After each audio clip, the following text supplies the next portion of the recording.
Hello there, and welcome back to the Sleep Science. Tonight you drift not into your bedroom ceiling or the weightless drift of a half-remembered dream, but toward the largest planet in our solar system. You're in the company of James Webb's enormous golden mirrors, polished like dragonfly wings and stretched open in the deep cold of space. Through them, you glimpse Jupiter, not as a distant point of light, not as a childhood diagram in a science textbook, but as a churning globe that could swallow more than 1,000 Earths whole. Its clouds, swollen like mountain-sized dollops of whipped cream, roll over one another in bands of beige. Cream, rust and crimson.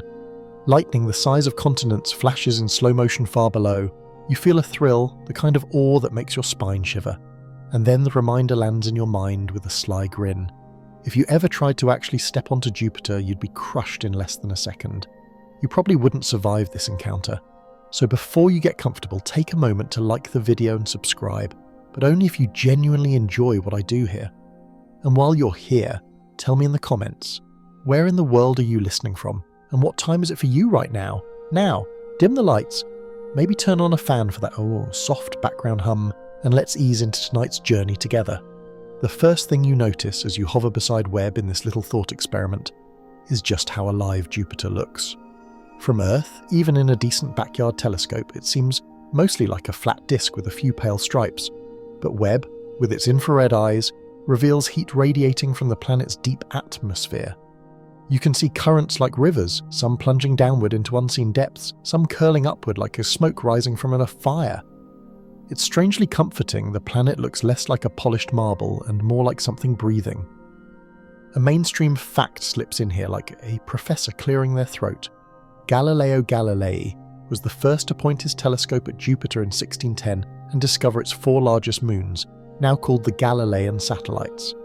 That moment alone transformed astronomy. Suddenly Earth was not the only world with companions. Imagine the scandal, in an age when many still believed everything revolved around us. But Webb, 4 centuries later, does what Galileo could only dream of. It peels away cloud layers, traces heat trails, and measures faint glows that human eyes never evolved to see. Floating in this vantage point, you realise Jupiter isn't just big, it's complicated. Its system is practically a miniature solar system within the solar system, with moons, rings, magnetic formed fields, and storms that could each be their own study. And of course, you crack a half smile at one odd little tidbit.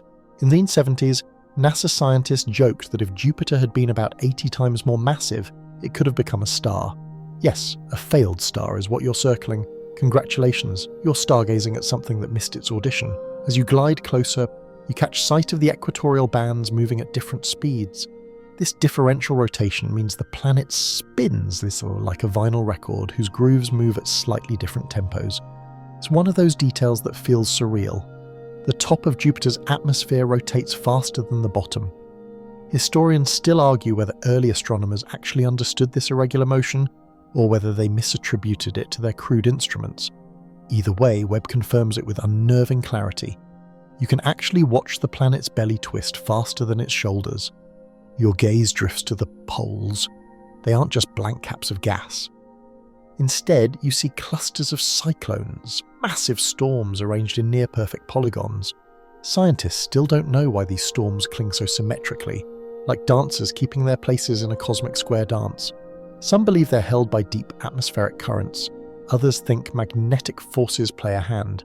You can imagine the debates at conferences, coffee cups clattering, as experts argue whether these storm clusters are permanent fixtures or temporary formations caught in a long photograph. But you aren't stuck at a podium. You're floating here, gazing. You see the sunlight bounce off high clouds, only for Webb's infrared view to cut deeper, showing the warmer layers beneath. It's like staring at a cake where each slice is visible at once. Icing, sponge, filling, all transparent. And just when you feel grounded in this majestic order, a funny thought intrudes. Somewhere down there, in those crushing pressures, hydrogen gas is squeezed so tightly it turns into a metallic liquid. That means if you could scoop it up and pour it, it might actually conduct electricity like copper wire. Imagine plumbers on Jupiter. Sorry ma'am, your liquid hydrogen pipes are sparking again. Floating beside Webb, you tilt your attention outward. Jupiter's moons glimmer in the distance, each reflecting sunlight in its own subtle hue. Europa shines pale and icy, Ganymede looms enormous, Callisto hangs pockmarked and dark, and Io, restless Io, glows with the faint oranges of volcanic sulfur. You feel like you've stepped into a royal court, Jupiter the monarch, the moon's its eternal attendants. But tonight, your focus is still the king itself. You let your eyes drift back to those cloud belts. Notice how the lighter zones rise, the darker belts sink, and storms blur the edges. With Webb's instruments, scientists can trace the movement of ammonia, water vapor, and sulfur compounds swirling like invisible spices in a soup. The planet isn't uniform at all. It's a kitchen of chemistry stirred by winds that roar at hundreds of miles per hour. And here's one of those oddly delightful historical facts. In 1955, radio astronomers first detected bursts of radio noise coming from Jupiter. They thought their equipment was broken. It sounded like static mixed with chirps. Turns out they were eavesdropping on Jupiter's magnetic field sparking like an oversized police radio. Imagine being the poor grad student trying to explain to their supervisor, "No, really, Professor, the planet is yelling at us." As you float here, you sense that yelling still. Webb may not hear radio, but it does see how Jupiter's magnetic field traps charged particles, heating the upper atmosphere. The auroras at the poles pulse in strange rhythms, like a neon sign flickering in space. Those auroras are far brighter than anything on Earth. If you stood close enough, they'd bathe your face in ultraviolet light strong enough to give you an instant sunburn. Not that you'd survive long enough to complain about it on social media. You turn away from the poles, gazing back at the equator. A massive storm system swirls lazily. The so-called Great Red Spot, shrinking over centuries but still larger than our entire Earth. Historians still argue whether it's the same storm that astronomers first sketched in the 1600s, or whether it's a series of storms reborn in the same general location. Either way, Webb reveals depths in its cloud layers like a canyon of turbulence. At this point, you realize why scientists sometimes compare observing Jupiter to peeling an onion. You never reach a final layer, it just keeps going, each stratum hiding something new. Beneath clouds of ammonia ice lies ammonium hydrosulfide, then deeper water clouds, then metallic hydrogen, then maybe, at last, a rocky core. Or maybe no core at all. Scientists still argue heatedly over whether Jupiter's heart is solid or diffuse, smeared into a slurry by its own gravity. You pause here, hovering beside Webb, and let the thought settle. Even now, after centuries of watching this planet, we're not entirely sure what lies beneath its clouds. That mystery is part of the charm. A world so vast, so close by cosmic standards, and yet still whispering secrets we can't crack open. And you smile, because that's the kind of puzzle that keeps scientists arguing, keeps probes launching, and keeps dreamers like you lingering in the quiet glow of Webb's mirrors, watching Jupiter spin like a jewel in the dark. From your vantage beside James Webb, you slowly peel your eyes away from Jupiter's seething clouds and look outward into the vastness of its retinue. A gallery of moons spreads before you, drifting like lanterns around a colossal bonfire. Each one is a character in its own right, and Webb's gaze turns them from distant specks into sculpted worlds. Imagine walking into an art museum where every canvas is frozen water, sulfur, or rock, hung in orbits rather than on walls. You drift from frame to frame, each moon whispering a different secret, each one carved by billions of years of planetary drama. The four largest, Europa, Ganymede, Callisto, and Io, dominate this gallery. You might be tempted to call them siblings, but they're more like wildly different roommates sharing a cramped apartment. Europa is pale, crack-keyed, and possibly hiding a global ocean. Ganymede, enormous enough to be a planet if it weren't shackled to Jupiter, hums with its own magnetic field. Callisto, cratered and ancient, sulks in the corner, seemingly untouched for eons. And Io, well, Io is the noisy one, erupting with sulfur volcanoes like a teenager setting off fireworks in the basement. Your mind reaches for a grounding fact, something solid to pin this swirl of imagery. Here it is. Ganymede is the largest moon in the solar system, even bigger than Mercury. When Galileo discovered it in 1610, he couldn't have imagined that it would later be revealed as not only massive but magnetic, literally carrying its own field through Jupiter's charged environment. You picture this moon trailing an invisible bubble, like a hiker with a personal force shield. Scientists still marvel that such a thing exists at all. You float closer to Europa, the icy jewel of the set. Webb's instruments catch sunlight reflecting from its surface, but with a twist. Infrared wavelengths reveal patches of different materials, as though someone had spilled chemicals across a skating rink. Salt, water ice, maybe even signs of carbon-bearing molecules. The moon's cracked crust, red with streaks, stretches beneath you like a stained glass window. If you tilt your head, it almost resembles the frost on your freezer door, only magnified by a few million times. Historians still argue whether the earliest telescope sketches of Europa truly captured these lineae, or if artists simply invented them to spice up otherwise plain disks. Either way, Webb confirms what Voyager hinted decades ago. This is a fractured, restless surface hiding something far more dynamic below. And here's your quirky tidbit of the night. In the 1980s, when Voyager sent back images of Europa, some scientists half-joked that it looked like a giant egg that had cracked open, a cosmic breakfast, waiting for bacon. You can almost hear the cafeteria laughter echoing across NASA halls, though behind the humour, the suspicion of a hidden ocean was already forming. Your eyes wander to Io, Jupiter's volcanic nightmare, or Wonderland, depending on how you feel about rivers of molten sulfur. With Webb's precision, you catch the faint thermal glow of eruptions still spewing into space.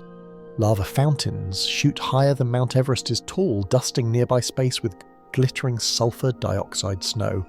And here's the kicker: Io's volcanism is powered not by its own heat, but by Jupiter's relentless gravity, tugging and kneading it like a stress ball. Each orbit squeezes Io's insides until they melt and burst.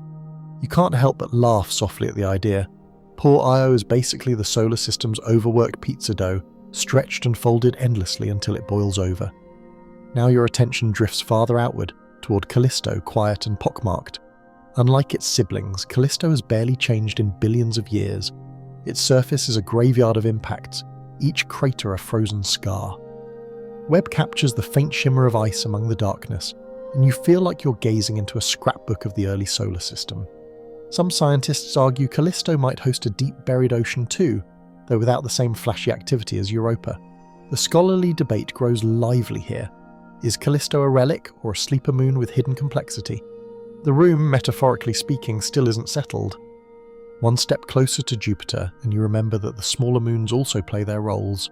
Amalthea, tiny and oddly potato-shaped, reflects reddish light. Métis and Adrastea skim just above Jupiter's rings, acting like shepherds corralling dust. Webb's instruments spot them in faint detail, turning what once looked like dots into tangible worlds. For centuries, amateur astronomers could only dream of seeing these faint companions. Now, they're fully enrolled in the planetary roll call. Your mind stretches wider, taking in the choreography of it all. The Galilean moons are locked in resonances, their orbits tugging on one another in intricate rhythms. Europa circles once for every 2 laps of Io, and Ganymede falls into step with both, creating a cosmic waltz that keeps their insides heated and restless. Webb's timing of their eclipses and shadows allows scientists to refine these rhythms down to fractions of a second. If you let your imagination run, you could almost hear it as music. The bass drum of Ganymede, the violin hum of Europa, the erratic trumpet blast of Io. And of course, no gallery is complete without a touch of whimsy. You grin at the thought that Jupiter has dozens more moons, 95 confirmed at last count. That's more than enough to form a dysfunctional solar system family reunion. Imagine trying to remember all their names without a cheat sheet. At some point, astronomers started tossing in mythological side characters just to keep up. Somewhere, a celestial cousin named Eupori or Spond is rolling their eyes, forgotten at the back of the guest list. Webb, patient and impartial, observes them all. It measures reflected sunlight, captures faint emissions, and even records how Jupiter's magnetic field drapes over them like an invisible net. And as you drift in the shadow of this gallery, you realize that each moon is not just a satellite, but a possible world with its own rules, chemistry, and maybe, just maybe, its own story of life. You linger for a moment longer, savouring the gallery in its fullness. Jupiter may be the monarch, but its court is more interesting than any one storm or band. Each moon holds a clue, a promise, a riddle, and as Webb continues its silent watching, you can't help but feel you've stepped into the opening act of a drama still unfolding. You draw closer now, leaving the grand sweep of the moon gallery, and focusing your gaze on one world that seems to whisper louder than the rest, Europa. From afar it glows pale, almost delicate, a pearl against the dark canvas of space. But as Webb tightens its view, the illusion of smooth perfection shatters. Europa's surface is scratched and gouged, a skin laced with scars like a frozen ocean that cracked and refroze 1,000 times over. The ice reflects sunlight with dazzling brightness, yet beneath it lies something hidden, something scientists have long suspected, a restless sea. You trace the long reddish-brown lines stretching across the white shell. They look almost like veins or blood vessels coursing across an otherwise pale body. Historians still argue whether Giovanni Cassini, the 17th century astronomer, truly noticed faint markings on Europa with his primitive telescope, or if later observers gave him too much credit. What is certain is that by the late 1800s, astronomers had already begun sketching these strange lines, wondering what they meant. Webb, centuries later, provides a view that transforms speculation into detail. The lines are fractures where ice plates have broken and shifted, like tectonic rafts grinding against each other. You float downward in your imagination, brushing the cracked plains with your mind's fingertips. Some ridges are taller than mountains on Earth, their peaks made not of rock but of frozen water. Webb's instruments detect subtle differences in the coloration along these ridges, suggesting minerals and salts from the subsurface ocean have seeped upward through the cracks. It's as if the moon has written graffiti on its own surface. Yes, I'm alive. Something stirs beneath. And here's a quirky tidbit worth savouring. In the 90s, planetary geologists jokingly nicknamed Europa the cosmic ice cube because its surface looks so much like the frost forming on an old refrigerator.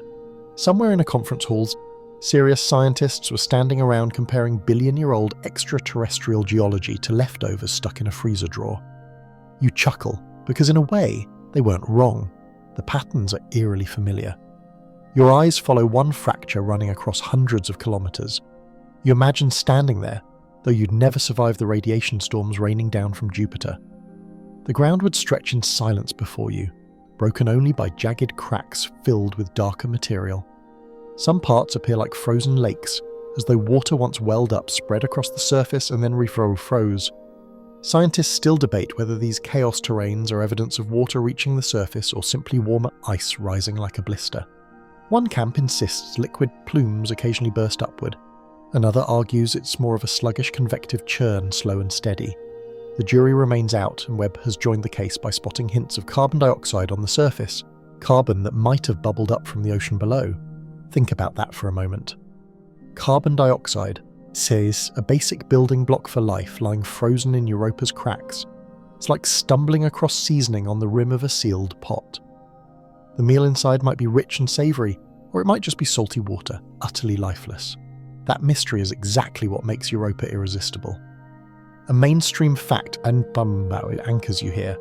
In Hut 79, NASA's Voyager probes flew past Europa and returned the first detailed images of its cracked ice shell. Before then, astronomers thought Europa was just another dead rock. Voyager's close-ups changed everything. Suddenly the idea of a hidden ocean was born. You imagine the gasp of the scientists in mission control, seeing the fractured surface for the first time. They probably knew in that instant they had stumbled on something profound, something that would dominate planetary science for decades. Webb, with its sharp infrared eyes, adds new strokes to this evolving painting. By measuring the glow of heat and the absorption of light, it confirms that Europa's surface is not uniform. Some areas shine with fresher ice, some are older and weathered, hint at salts and organics. You float along those transitions like a tourist wandering from one gallery wing into another. The variety tells a story. This is not a frozen, lifeless shell. It is active, restless, patchworked by forces beneath. And here's the oddball fun fact you can't resist. In the early 2000s, a few enthusiastic researchers seriously suggested that microbes in Europa's ocean could be so abundant they might rival the biomass of Earth's own oceans. Their back-of-the-envelope math made headlines, sparking imaginations of whale-sized jellyfish or sprawling alien kelp forests under the ice. Of course, calmer voices quickly reminded everyone that it was speculation piled on speculation. But the thought lingers. What if Europa is not just habitable, but thriving? As you drift above one of the great ridges, the thought becomes unavoidable. This world might be one of the best places to find life beyond Earth. And yet, Webb itself cannot pierce the ice. It can only tease us with surface chemistry, whispering clues, never shouting answers. That leaves scientists to argue endlessly. Is carbon dioxide proof of a dynamic ocean exchanging material with the surface? Or could it just be leftover contamination from comets and asteroids that bombarded the moon? Every press release carries that cautious phrase, "Further investigation is needed." Still, you let yourself imagine. If you stood here and pressed your ear to the ice, could you hear the muffled roar of waves beneath? Could you feel vibrations of tides as Jupiter's pull flexes the crust? The cracks you see are scars of stress, evidence that the ice is moving, groaning, straining. It is not tolerance, it is pressure frozen in motion. And then, as you drift higher again, you glance toward Jupiter, looming massive in the background. Its glow paints Europa's ice with faint amber light, reminding you how small this moon is in comparison. Yet despite its size, Europa has stolen center stage. You smile at the irony. Jupiter, the king of planets, upstaged by a moon the size of our own. Webb lingers on Europa, and so do you. The cracked skin of this icy world is not just a geological curiosity, it is a promise. An invitation to look deeper. Somewhere beneath that shell, maybe, lies a hidden sea, dark yet full of possibilities. And here you float, half dreamer, half detective, caught between awe and anticipation, savouring every fracture as if it were a clue to the universe's greatest riddle. You hover just above Europa's icy crust, letting your imagination sink through the cracks, downward into the shadows beneath. The surface is beautiful, but deceptive, like a locked chest covered in scratches. The real treasure, if there is one, lies hidden deep below. Webb cannot drill or dive, but it whispers hints of what might exist in that lightless realm. By studying heat patterns and the way certain wavelengths bounce back from the ice, Webb helps scientists sharpen their picture of what so many have suspected. Beneath Europa's frozen skin lies a vast global ocean. The thought alone sends a chill through you. An ocean larger than all of Earth's seas combined, stretching hundreds of kilometers deep, hidden away for billions of years. It's as if an entire planet of water exists in secret, sealed under an ice ceiling. You imagine lowering a submarine into that abyss, its light slicing through darkness never before disturbed. What might swim there? What strange chemistry might churn in those black waters? A grounding fact steadies you. In the late 1990s, NASA's Galileo spacecraft measured Europa's magnetic field. The data revealed that the field was being influenced by a salty conductive layer beneath the ice, evidence of a liquid ocean. That discovery was a turning point. Before Galileo, an ocean was just speculation. Afterward, it became the leading hypothesis. You picture the moment engineers and scientists pored over those readings, realizing they had stumbled onto something monumental. A moon that once seemed frozen solid was suddenly alive with hidden currents. And yet, Webb adds its own flair to this story. By measuring faint glows in infrared, it has detected carbon dioxide on Europa's surface clustered in areas linked to geological activity. Many scientists argue this carbon came from the ocean itself, carried upward through cracks or plumes. If true, it's like Europa has exhaled, breathing a chemical signature onto the ice.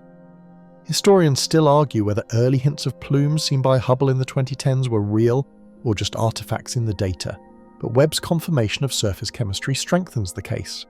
Something down there is restless, and it's leaving fingerprints where telescopes can see them. You tilt your attention back to the cracks on Europa's crust, those long reddish scars. They aren't just battle lines in the ice, they are portals, stress points where the surface and the subsurface communicate. Through them, salts and gases may rise, leaking secrets. It feels almost theatrical, as if Europa occasionally opens a window and whispers to the cosmos, "Yes, I'm hiding something. Do you want to know what it is?" Here's a quirky tidbit that always makes you smile. In the early 2000s, scientists speculated that Europa's tides might create enough heat and energy to drive hydrothermal vents on its seafloor. One enthusiastic researcher joked that Europa could be the universe's biggest clam bake, with heat vents acting like undersea stoves. Of course, no one has confirmed a European seafood buffet, but the idea that life could cluster around such vents, just like Earth's deep-sea ecosystems, still fuels late-night debates. The debates themselves are fascinating to watch. One camp insists Europa's ocean is in direct contact with a rocky seafloor, which would provide nutrients and chemistry essential for life. Another group argues the ocean might be sealed away, insulated from the rock by thick layers of high-pressure ice. If that's the case, the ocean could be sterile, deprived of the chemical richness life would need. The truth remains hidden, and every new observation adds fuel to the argument without settling it. Scientists still argue in conference halls, their voices animated, their slides filled with models of ice, salt and water. You let your imagination sink deeper still. The ice grows darker, denser, and then, suddenly, there it is, a vast dark sea, stretching into infinity. No sunlight ever touches it. The only glow comes from possible hydrothermal vents, spitting minerals into the water like undersea volcanoes. You imagine black smokers surrounded by alien microbes, maybe even larger creatures, their bodies adapted to the crushing pressure. Biologists have long noted that on Earth, life thrives in the most extreme environments: boiling vents, acidic pools, frozen deserts. If life could exist there, why not here in Europa's Silent Sea? But reality taps your shoulder with a reminder. Webb can't actually see into that ocean. Its instruments read only the surface and the thin atmosphere above. Still, by catching signs of carbon dioxide and measuring heat distributions, it builds a circumstantial case. Europa's ocean is not just a frozen fantasy, it's the most plausible explanation for the evidence piling up across decades of missions. And here's another odd fact that tickles the imagination. Europa's ocean might contain twice as much water as all of Earth's oceans combined. Twice. You look back at our planet, a blue marble, and realise it might be a small fry compared to this hidden reservoir. Earth struts around, bragging about its oceans, but Europa quietly hoards more water under its icy shell. If moons had personalities, Europa would be the introvert. Quiet, reserved, but hiding endless depth. You drift outward a little, catching the sight of Jupiter looming in the background, its gravity constantly pulling and kneading Europa. That tidal force is what keeps the ocean from freezing solid. The ice may be the lid, but Jupiter is the stove, constantly reheating what lies below. It's an odd relationship, one giant planet unknowingly sustaining the possibility of life on a tiny moon. You can't help but find it poetic. Europa survives because of Jupiter's relentless grip, a paradox of danger and nurture. And still, debates rage.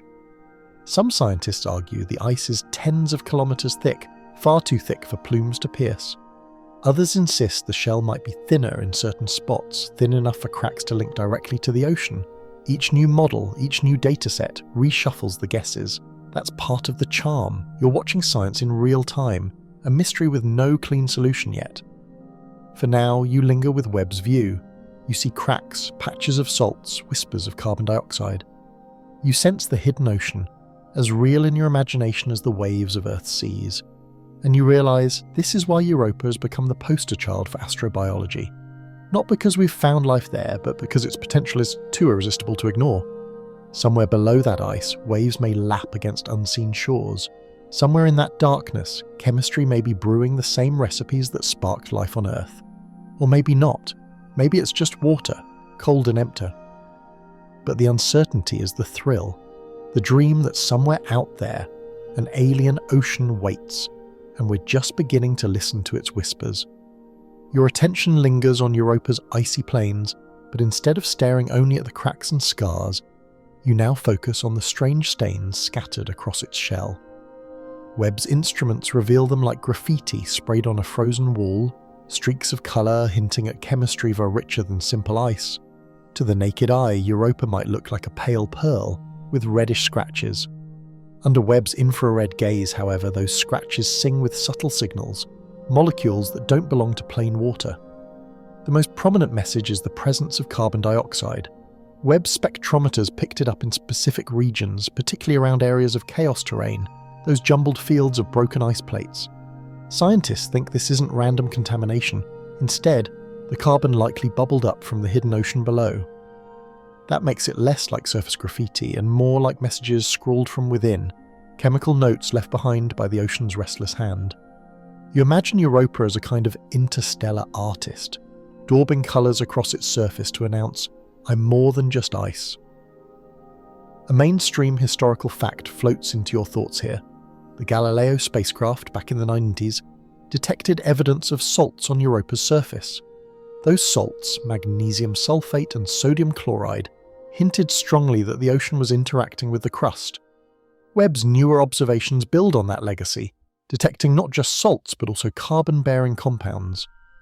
In the language of astrobiology, these are the ingredients for life. You picture a recipe card pinned to the ice: water, salts, carbon. The only missing question mark is whether life itself has been baked inside.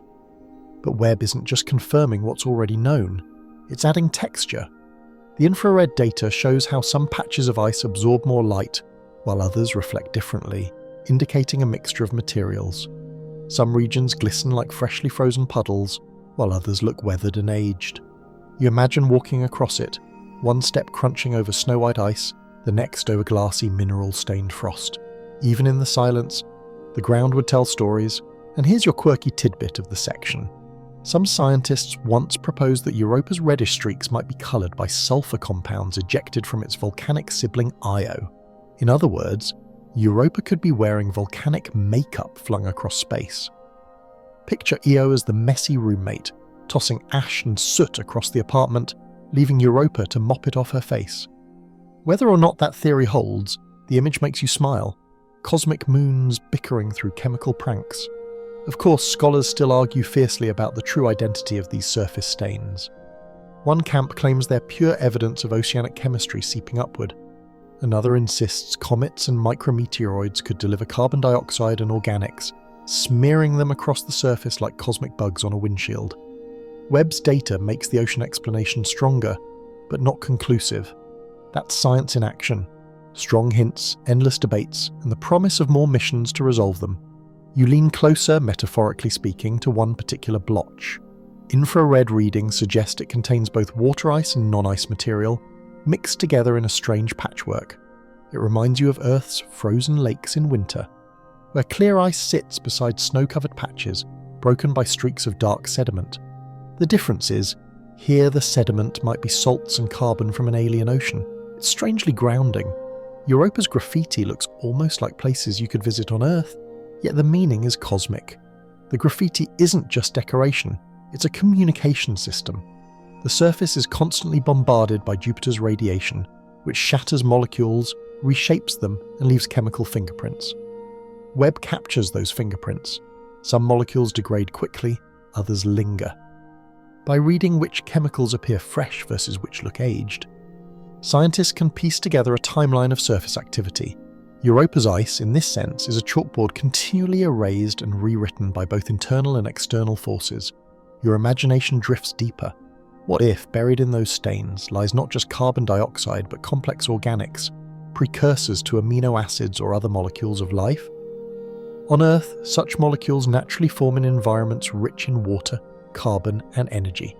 Europa seems to tick those borders, but detecting them from afar is tricky. Webb may have only glimpsed the simplest sign so far. Still, the hope remains that future missions, Europa Clipper, for instance, might one day scrape closer, tasting the graffiti firsthand. Another odd but delightful fact slides into your reverie. In 2016, researchers tested how radiation might affect salts from Europa in a laboratory. They zapped samples with beams meant to mimic Jupiter's brutal radiation and watched as they changed colour. Sure enough, some turned reddish-brown, just like the stains on Europa's surface. So yes, Europa's graffiti might literally be the result of space weather painting over ice. Imagine cosmic sunburns leaving chemical freckles across an entire moon. Webb doesn't just confirm these patches exist, it highlights how widespread they are. You look down and see them stretching like brush strokes across the ice, concentrated in certain regions but scattered elsewhere too. It feels less like random splatters and more like patterns, like an artist working with intention. But whose hand is it? Nature's, of course. Tides, radiation, impacts, and hidden seas all combining to leave these marks. Yet you can't help but think, if any moon in the solar system is keeping secrets about life, it's painting them here, right in front of you. Historians still argue whether the first murmurs of life on Europa that followed Voyager's flybys were more hype than science. Some claim the excitement outpaced the data, a case of humans leaping to conclusions because we desperately wanted neighbours in the cosmos. Others argue the early speculation was justified, a bold leap that inspired missions like Galileo, Hubble, and Webb in the first place. Without that graffiti sparking our imagination, maybe Europa wouldn't even be on today's shortlist for habitable worlds. You tilt your gaze once more, letting the vast cracked canvas of Europa spread beneath you. It looks at once alien and familiar: frozen lakes, dirty snow, stained ice. The graffiti isn't loud, it doesn't spell out an obvious message, but it's persistent, layered, complex. And that is often how nature writes its most important notes, not in clear letters, but in scattered symbols that beg to be deciphered. As Webb stares and you drift in thought, one thing becomes clear: Europa is no blank slate. Its ice is a palimpsest covered in scribbles, each one a clue to the mysteries below. Whether it's the residue of ocean water, the spray of Io's volcanic mess, or the scars of radiation, every streak adds to the story. And here you are, floating in the quiet, watching a moon covered in graffiti, knowing it's a cosmic message board whose meaning we've only just begun to understand. You leave Europa's icy scrawls behind and turn your gaze toward a moon that couldn't be more different. If Europa is a frozen mystery, Io is chaos incarnate, the solar system's volcanic firecracker. From afar it looks deceptively colourful, swirls of yellow, red and black across its surface, like someone spilled a painter's palette. But those colours aren't pigments. They're sulfur compounds, baked and sprayed across Io by constant eruptions. James Webb captures the glow of this restless moon. And you, drifting close in imagination, can practically feel the heat radiating into the void. Io isn't just active, it's hyperactive. No other body in the solar system spews lava with such regular fury. Volcanoes erupt constantly, some sending fountains of molten rock hundreds of kilometers into space. You picture geysers arcing gracefully before falling back, dusting Io's plains with fresh ash. Seen in infrared, these eruptions glow like ember scars against the moon's patchwork crust. From Webb's perspective, Io looks less like a frozen moon and more like a slowly turning coal, its hot spots pulsing across the surface. Here's your historical anchor. Io's volcanic activity was discovered in 1979 by NASA's Voyager 1 spacecraft. A sharp-eyed engineer, Linda Morabito, spotted a plume rising above Io's edge in one of the images. At first she thought it was a camera defect. But no, Io was alive, erupting in real time. That discovery stunned scientists, because until then, no one expected such geological fireworks outside Earth. You imagine the shock in that control room, realizing a tiny moon of Jupiter had rewritten planetary science overnight. And the reason for all this drama? It's not Io's own doing, it's Jupiter's relentless gravity. The giant planet stretches and squeezes Io with every orbit, while neighbouring moons tug at it from the sides. This constant gravitational kneading generates immense frictional heat, melting rock inside. Io is essentially a stress ball that never stops being squeezed. You can almost hear it groan under the strain, grumbling as yet another volcano erupts. Webb confirms what Galileo and Juno hinted at before. The surface heat is patchy and constantly shifting. New hotspots flare up, while old ones fade. It's a restless cycle, and you can't help but grin at the absurdity. Io's entire surface is basically a conveyor belt of lava flows. Some scientists estimate the moon resurfaces itself completely every few million years. Earth takes continents drifting and colliding over hundreds of millions of years. Io repaints itself in the cosmic blink of an eye. And here's your quirky tidbit. In the 1990s, when Galileo orbited Jupiter, it captured images of Io's volcanic plumes that looked almost like cotton candy fountains stretching into space. Some eruptions were so large they could have engulfed the entire state of Texas in a single spray. The engineers joked about Io as the pizza moon because its mottled surface reminded them of melted cheese and pepperoni. It's not the most dignified nickname for a world, but it stuck, and now whenever you see Io, you can't unsee the pepperoni pie. But not all is whimsy. Webb has sharpened debates about what exactly Io's plumes contain. Some scientists argue they're mostly sulfur dioxide, which quickly freezes and falls as snow. Others suspect they might carry more exotic compounds, maybe even bits of silicate material from deeper inside. Historians still argue whether early models of Io's volcanism underestimated its violence, or whether they simply lacked the imagination to predict such extremes. The conversation continues today, fueled by Webb's latest data. You picture yourself standing near one of these eruptions, not that you'd last even a second. Sulfur fumes would choke you instantly, and lava would melt you faster than butter on a skillet. But in your imagination, you're shielded by a dreamlike suit. The ground trembles beneath your boots, the air glows orange, and geysers of sulfur shoot into the sky. The horizon glimmers with sheets of lava cooling into new planes, as if Io is building itself anew with every heartbeat. Then, pulling back to Webb's wider view, you notice how Io's eruptions affect more than just its surface. Some of the gases escape into space, forming a thin, patchy atmosphere. Others get swept up by Jupiter's powerful magnetic field, creating radiation belts and painting Jupiter's auroras with sulfur and oxygen. Io, in a sense, is Jupiter's troublemaker, constantly feeding the giant planet's magnetosphere with fresh material. It's like a younger sibling tossing glitter around the room, leaving Jupiter to sparkle whether it wants to or not. Scientists are still wrestling with a major question. How deep do Io's magma chambers run? Some argue there's a global ocean of molten rock beneath the crust, a literal sea of fire. Others think the magma is more localized, stored in pockets that erupt unpredictably. Webb can't solve the riddle entirely, but its thermal maps hint at vast interconnected reservoirs. Imagine an ocean of liquid stone, tides of magma sloshing beneath the surface, ready to burst through with little warning. Another odd fact, Io's mountains, yes, mountains, are some of the tallest in the solar system, with peaks reaching up to 17 kilometers high. These mountains aren't built by tectonics like Earth's, but by the crust buckling and collapsing under constant stress. You imagine climbing one, only to look down and see rivers of lava glowing below. It's the most surreal hiking trip imaginable, with a guarantee of melted boots at the end. Floating with Webb, you take one last lingering look. Io glows like a jewel, a volcanic ember orbiting its icy siblings. It's easy to see why Europa captures the headlines with its whispers of life, but Io has its own allure. It reminds you that not all worlds need oceans to be fascinating. Some burn, some freeze, some crack, and together they weave a story more varied than anything Earth alone could offer. For now, you drift back, watching another plume arc into space, a fountain of fire in the cold of Jupiter's domain.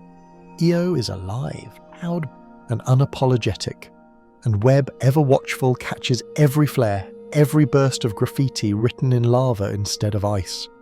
You smile softly, knowing you've just witnessed the solar system's most dramatic moon show, a performance that never really ends. You drift outward again, leaving Io's fiery tantrums behind, and soon your eyes fall on a moon so large it could almost be mistaken for a planet. This is Ganymede, Jupiter's eldest child and the undisputed heavyweight of the solar system's moons. If Io is the unruly sibling and Europa the quiet mystery, Ganymede is the calm giant, stoic, massive, and quietly hiding a secret at its core. Webb's instruments turn their gaze toward it, and you follow, eager to see what this colossal world reveals. First impressions. Ganymede is enormous. At 528 kilometers across, it's bigger than Mercury, yet it's not considered a planet simply because it orbits one. Imagine being Mercury and realizing your moon-sized cousin is just as big, but gets called a satellite instead. The unfairness of cosmic labeling is almost comical. A mainstream fact anchors your wonder. Galileo spotted Ganymede back in 1610 during his groundbreaking observations. It was one of the 4 moons that shook the Earth-centered worldview. At the time, though, Galileo couldn't have guessed that this icy lump was hiding an entire magnetic personality. Because yes, Ganymede has something that no other moon in the solar system possesses, a magnetic field. Even bigger moons like Titan can't boast one. For decades, scientists puzzled over how this was possible. The Galileo spacecraft finally confirmed it in the late 90s, showing that Ganymede's magnetosphere actually interacts with Jupiter's, creating dazzling auroras at the poles. And now Webb sharpens that picture, detecting faint ultraviolet emissions that map out those auroras in exquisite detail. You can almost see them flicker, ghostly lights shimmering over ice plains like a frozen carnival. The existence of a magnetic field suggests something intriguing beneath the crust, a molten metallic core. You imagine the heart of Ganymede as a restless churning mass of liquid iron and nickel, generating invisible lines of force. But the story doesn't stop there. Between the crust and the core, scientists believe there may be not just one but multiple layers of ocean. Salty, conductive water locked under pressure, stacked like a cosmic layer cake. Some researchers even propose 3 or more distinct oceans separated by ice, each one unique in chemistry and pressure. It's the planetary equivalent of a parfait. Ice, water, repeating. Historians still argue whether early measurements of Ganymede's gravity hinted at these oceans, or whether later models overinterpreted the data. Even now, the arguments haven't settled. Webb can't drill into those layers, but it can measure how the surface chemistry responds to radiation and light. By mapping carbon dioxide and other molecules, it helps confirm that Ganymede too has the right ingredients for potential habitability, even if its environment is less headline-grabbing than Europa's. The graffiti here is subtler, faint carbon stains, salts locked in the ice, whispers of complex chemistry hidden under radiation scars. And here comes a quirky tidbit that never fails to entertain. In 2015, scientists pointed the Hubble Space Telescope at Ganymede and confirmed its auroras wobbled slightly back and forth. That wobble suggested the presence of a vast subsurface ocean. One researcher likened it to watching the auroras dance drunkenly. Imagine being the moon that announces its hidden sea by making its light sway tipsily in the Jovian night. From your imaginary vantage point, Ganymede's surface looks like a patchwork quilt. Dark regions scarred by ancient impacts contrast with brighter grooved terrains, where icy ridges and valleys stretch for thousands of kilometers. It's not as flamboyant as Io or as cleanly fractured as Europa, but there's beauty in its variety. Some of those grooves may record tectonic activity long past, a frozen memory of a time when Ganymede's crust shifted and stretched. Scientists debate whether that tectonic activity is still ongoing in some quiet form, or whether the moon has long since settled into geological retirement. Yet retirement doesn't mean irrelevance. Webb's gaze reveals faint glimmers of CO2 ice on Ganymede's surface. Just as it did on Europa, this carbon is clustered in younger regions, which suggests it may come from the interior rather than being delivered from outside. If true, it supports the theory of active exchanges between the surface and the hidden layers below. The graffiti on Ganymede is subtler than Europa's, but it may be just as telling. You imagine standing here, though in reality the lethal radiation from Jupiter would cut you down in moments.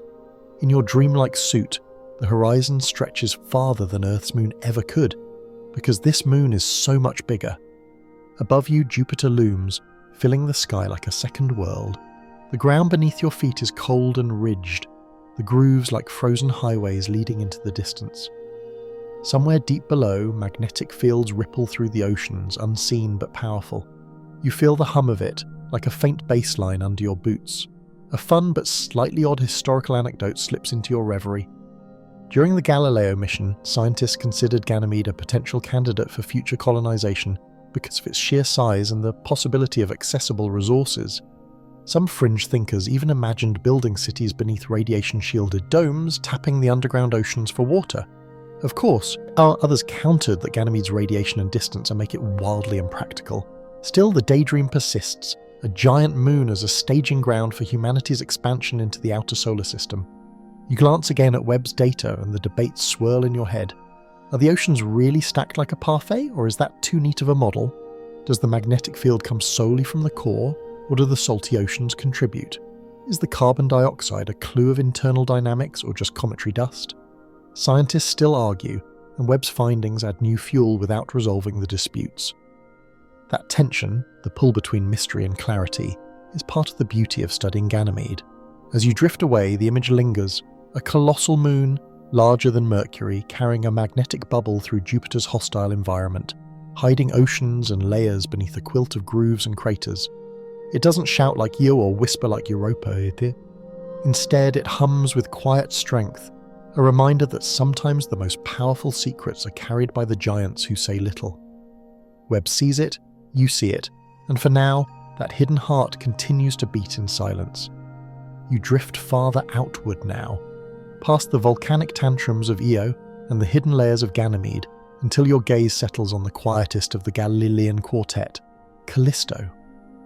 At first glance, it seems almost dull compared to its siblings, a darkened sphere covered with pockmarks. But as Webb brings it into focus, you realize you're looking at something extraordinary, an ancient canvas, frozen in time. Where Io screams and Europa whispers and Ganymede hums, Callisto simply waits, carrying 4 billion years of scars like a planetary diary no one ever erased. The surface is striking in its stillness. Craters overlap craters, packed so densely that geologists describe Callisto as being in saturation equilibrium. In plain terms, it's been smacked so many times that new impacts can't make it look any older. You gaze down at Valhalla, one of the largest multi-ring impact basins in the solar system. Its concentric circles ripple outward for thousands of kilometers, like the splash mark of a stone thrown into water that never faded. It's breathtaking, not because it's new, but because it's so very old. A mainstream fact steadies your thoughts here. Callisto's surface is believed to be about 4 billion years old here, making it one of the most ancient landscapes in the solar system. Unlike Europa, Ganymede, or Io, Callisto shows little sign of geological activity. That means it has preserved a record of early solar system bombardment, a fossilized history book written in craters. For planetary scientists, Callisto's like the archive basement everyone forgets about, but where the juiciest records are kept. And here's the quirky tidbit that makes you grin. In the late 90s, when the Galileo spacecraft was orbiting Jupiter, its instruments suggested Callisto might still hold a subsurface ocean. Scientists were startled. It had been typecast as the dead moon, the quiet relic. One researcher reportedly joked, "Callisto must have been taking night classes in oceanography while we weren't looking." It turns out that even the wallflower at Jupiter's family reunion might be hiding more depth than it lets on. Webb adds its own brushstrokes to this picture. By detecting faint signatures of carbon dioxide ice on Callisto's surface, it confirms that, like Europa and Ganymede, this moon also participates in the grand chemical symphony. The carbon dioxide is patchy, concentrated in specific areas, suggesting it may come from internal processes rather than simply being splashed on by comets. Scientists still argue whether this supports the existence of an internal ocean, or whether it's just evidence of surface chemistry reshaped by radiation. The debate is lively. Some see Callisto as an underrated candidate for habitability, while others dismiss it as a frozen rock with only hints of complexity. Floating closer in your imagination, you take in the subtle textures Webb uncovers. Dark plains stretch between brighter ridges, like bruises faded into skin. The craters themselves tell stories, some sharp and fresh, others softened and ancient. You imagine walking across the surface, though in truth you'd need shielding from the trickle of radiation that still reaches here. Weaker than Europa's lethal storm, but still unfriendly. The ground beneath your boots would crunch with dust that hasn't moved in billions of years.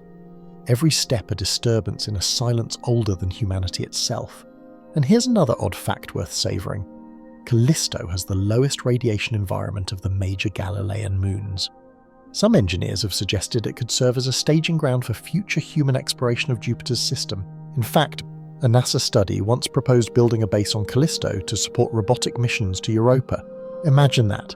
Humanity's outpost not on the most dramatic moon, but on the quiet one, chosen simply because it's safer. A cosmic twist where the introverted sibling becomes the most practical ally. Webb's data reinforces this practicality by showing that Callisto, despite its ancient exterior, is still chemically active in small ways. Spectral readings reveal variations in ice purity, suggesting some slow, steady processes are still at work. Maybe sublimation, maybe minor exchanges with a buried ocean, maybe just the long grind of cosmic weathering. It's not flashy, but its persistence. Callisto has endured without changing much, and that endurance has its own kind of majesty. Historians still argue whether Galileo, with his small telescope, truly saw Callisto as anything more than a faint dot. Some credit him with recognizing differences in brightness, while others think he simply logged its motion and left the rest to imagination. But what Galileo began, Webb continues with precision. You see Callisto now not as a dot, but as a preserved world, its surface a museum of impacts, its interior still whispered about in conference rooms. You imagine standing on one of its crater rims, looking outward. Jupiter hangs low in the sky, massive but distant, less domineering than when viewed from Europa or Io. The stars stretch brighter here, their light reflecting off crater walls that have not changed since before Earth had multicellular life. Callisto doesn't offer drama, it offers perspective. It's a reminder that sometimes the most profound stories are not the ones in motion, but the ones that endure. And of course, you can't resist a little joke. If Europa is the overachiever and Io the troublemaker, Callisto's the grandparent who just sits quietly in the corner, nodding wisely while everyone else bickers. The fact that this grandparent might still have an ocean beneath its wrinkles only adds to the charm. For now, Webb lingers, and so do you. Callisto may not be the headline grabber, but in its ancient scars it holds the key to understanding the solar system's earliest days. Every crater is a page, every basin a chapter, every chemical trace a footnote. And as you float back, you realise, sometimes the quietest worlds are the ones with the most to teach. You turn your gaze back toward the giant itself, leaving Callisto's scarred diary behind. At Jupiter's poles, something extraordinary is happening. Light shows that dwarf anything you've seen on Earth. Webb, with its sharp instruments, stares into wavelengths invisible to the human eye. And there they are, auroras, glowing like cosmic curtains, rippling across the planet's upper atmosphere in ultraviolet hues. From your dreamlike vantage point, it looks as though Jupiter is crowned in neon fire, a halo of electricity shimmering against the black of space. Auroras on Earth are beautiful enough, curling greens and reds dancing across Arctic skies, inspiring myths of spirits and gods. But Jupiter's auroras are not gentle dancers. They are floodlights, roaring beacons of power. Driven by the planet's immense magnetic field, some 20,000 times stronger than Earth's, they blaze with an energy that would blind unprotected human eyes. Webb detects their heat and glow, mapping their structure in detail. You see arcs stretching for thousands of kilometers, far brighter than anything Earth's magnetosphere can produce. A grounding fact helps orient you. Scientists have known about Jupiter's auroras since 1955, when radio astronomers first picked up bursts of strange noise. Later, spacecraft like Voyager and Hubble confirmed their dazzling presence. What makes them so different from Earth's is their power source. While our auroras come from the solar wind colliding with the magnetic field, Jupiter's are juiced up by its moons, especially volcanic Io. Every eruption from Io sprays charged particles into Jupiter's magnetosphere, feeding those auroral storms. Imagine Earth's auroras on a coffee binge, then multiplied 1,000-fold. That's Jupiter's version. And here's your quirky tidbit.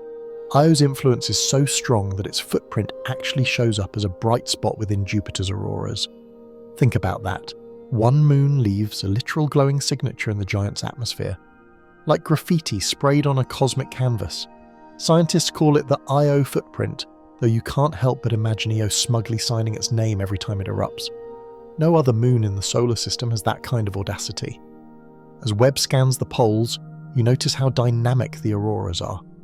They flicker, pulse, and surge with energy, responding not just to Io but also to the constant flow of particles from the solar wind. Sometimes they brighten suddenly, flashing across the pole like a strobe. Other times they stretch out into long, glowing ovals.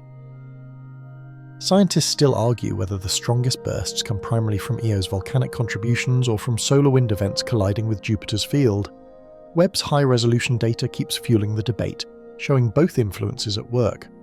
In your imagination, you drift closer, hovering above the northern pole. The aurora is so bright you'd expect to hear it crackle like static, though of course space is silent. Still, your mind supplies the sound, the buzz of high-voltage electricity, the hiss of plasma currents flowing through the atmosphere. The colours in ultraviolet are invisible to human eyes, but you imagine them translated into purples, blues and silvers, rippling in slow motion across the horizon. It's the kind of light show that makes Earth's northern lights look like sparklers compared to fireworks. You remember too how Hubble's ultraviolet camera once revealed those auroras twisting like braids around Jupiter's poles. Webb takes the baton and carries the image further, resolving fine details in the glow and showing how heat bleeds down into the atmosphere below. The auroras don't just shine, they warm the planet's upper atmosphere, creating strange hotspots far from the equator. That heat transfer is still a puzzle, one of those mysteries that keeps planetary scientists awake at night. And here's an odd fact worth savouring. The energy pouring into Jupiter's auroras is so immense that if it were converted into electricity, it could power all of Earth's civilization many times over.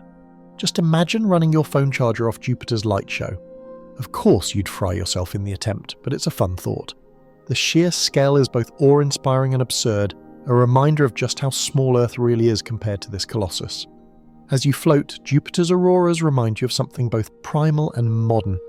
Ancient humans looked at the northern lights and spun stories of ancestors dancing in the sky. Now, Webb peers at Jupiter's far fiercer lights and finds physical processes that are just as dramatic, though less poetic.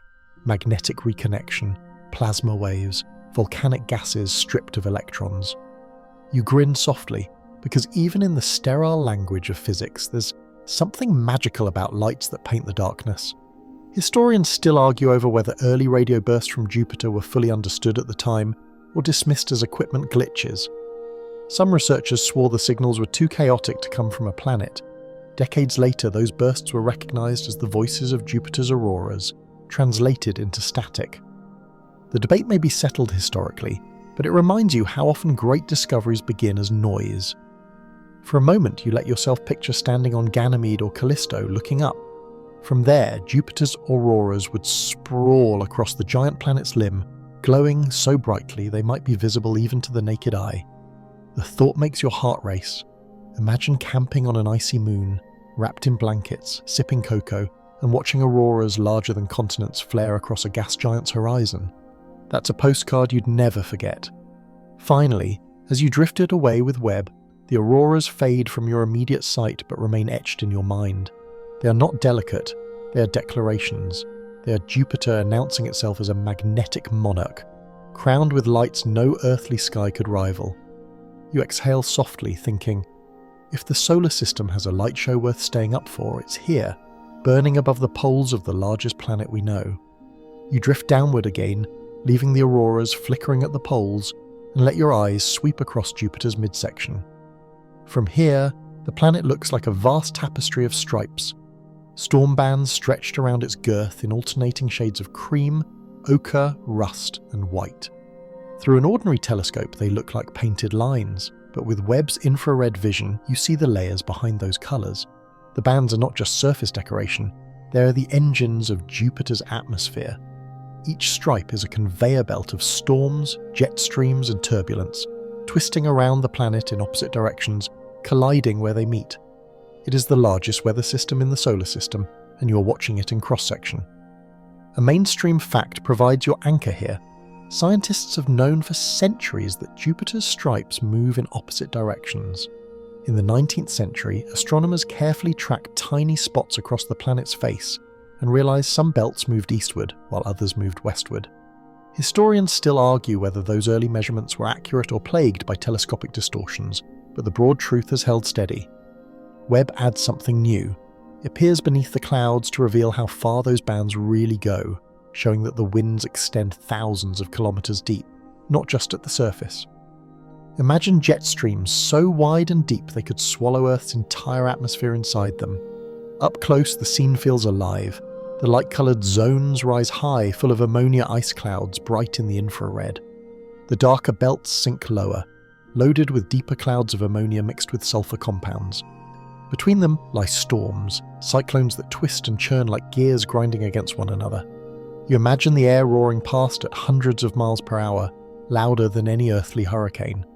Yet from Webb's distance it looks calm, almost like brushstrokes on a canvas. And here's a quirky tidbit. In the 17th century, the astronomer Giovanni Cassini noted that Jupiter's bands sometimes faded or even disappeared for months at a time, only to return. Some modern researchers think this may be due to deep atmospheric waves temporarily smothering cloud layers. Others have half joked that Jupiter simply gets tired of stripes now and then, changing its fashion like a moody planet. Webb's data now shows these fades coincide with shifts in heat deep below the cloud tops, hinting at cycles that play out over decades. The deeper you let yourself imagine, the more surreal the scene becomes. Suppose you're hovering just above the boundary of two bands. Below you, the clouds race eastward. Just a little south, they roar westward. Between the two, storms form as naturally as sparks from rubbing hands together. Some of these storms stretch wider than continents. In Webb's infrared images, they glow differently depending on their depth, some bright with high icy clouds, others dimmer where the atmosphere dips. It's like seeing the planet breathe, inhale and exhale in layers of light. And yet, despite Webb's clarity, questions remain. Scientists still argue whether these bands are powered mainly by heat rising from Jupiter's interior or by the energy of sunlight at the top. Some models suggest both processes work together, like two hands kneading dough. Webb's ability to track thermal emissions adds critical evidence, showing that Jupiter radiates more heat than it receives from the Sun. The implication? Most of this storm machine is powered from within, a giant planet restless in its own right. Another odd fact, Jupiter's winds are so steady that some of its jet streams have remained in the same lanes for centuries. Imagine a hurricane on Earth lasting longer than human civilization. That's the scale we're dealing with. Yet every so often, new storms bubble up, creating temporary spots that astronomers track like weather reporters. With Webb, those new storms are captured in crisp detail, their hot and cold layers mapped like CAT scans of a living organism. You picture yourself diving lower, past the topmost ammonia clouds. The air grows thicker, pressure rising fast. The wind howls louder, buffeting your imaginary suit. Here, the bright stripes fade, replaced by deeper clouds tinted brown and yellow, infused with compounds sculpted by chemistry and radiation. You'd feel the crushing force long before you reach the true depths, enough to flatten a submarine in seconds. And yet, the storms continue downward, invisible to the naked eye, but mapped by Webb's infrared instruments. Historians still argue over whether 19th century sketches of Jupiter's belts captured true changes in the planet or reflected human imagination. Some of those drawings show stripes bending or splitting, while others depict them as rigid and uniform. With Webb, there's no doubt the stripes are dynamic, stretching, merging, sometimes fading altogether. What the early astronomers glimpsed in fleeting detail, Webb shows in living motion, a weather system too vast to fully grasp. Pulling back again, you marvel at how orderly the chaos appears. The alternating bands are caused by something called zonal flows, immense streams that remain surprisingly stable over millennia. On Earth, jet streams wobble and wander. On Jupiter, they lock into place like grooves on a spinning record. Scientists still debate why this happens. Some suggest Jupiter's lack of a solid surface allows its atmosphere to organize differently, unconstrained by continents. Others think the deep heat flows provide stability. Either way, it's a paradox. The planet of constant storms is also the planet of eternal stripes. And of course, you can't resist a light-hearted thought. If Earth's meteorologists had to report Jupiter's weather, they'd quit in despair. Today's forecast, storms everywhere, winds at 300 miles per hour lasting forever. Tomorrow's forecast, same. Next year's forecast, still the same. Jupiter's atmosphere doesn't bother with seasons the way Earth does. It just keeps spinning, steady as a metronome, chaotic and predictable all at once. For now, you hover above the storm bands, letting the alternating colours stretch across the horizon like ribbons. Webb watches with its golden eyes, stripping away the pretty surface and revealing the machine beneath. It's humbling, a world without ground, without rest, without end. Just bands of storm upon storm, roaring eternally around a planet too vast for any earthly storm to rival. Your eyes wander across Jupiter's storm bands until they land on the most famous feature of all, the Great Red Spot. It sits in the southern hemisphere, an oval of swirling crimson, enormous yet shrinking, ancient yet restless. From your earthbound perspective, it always looked iconic, the planetary equivalent of a trademark logo. But here, with Webb's infrared vision, the storm becomes something else entirely, a vast canyon of turbulence, with depths so great they glow differently depending on how far down the light penetrates. It isn't just a spot, it's a weather system older than any nation on Earth. The scale alone takes your breath away.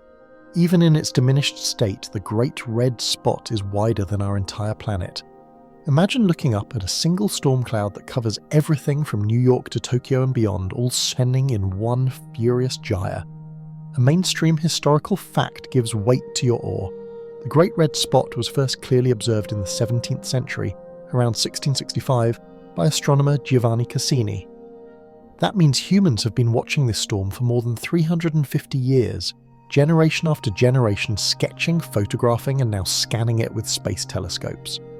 Historians still argue whether earlier mentions of permanent spots in the 1600s referred to the same storm or to transient features that came and went.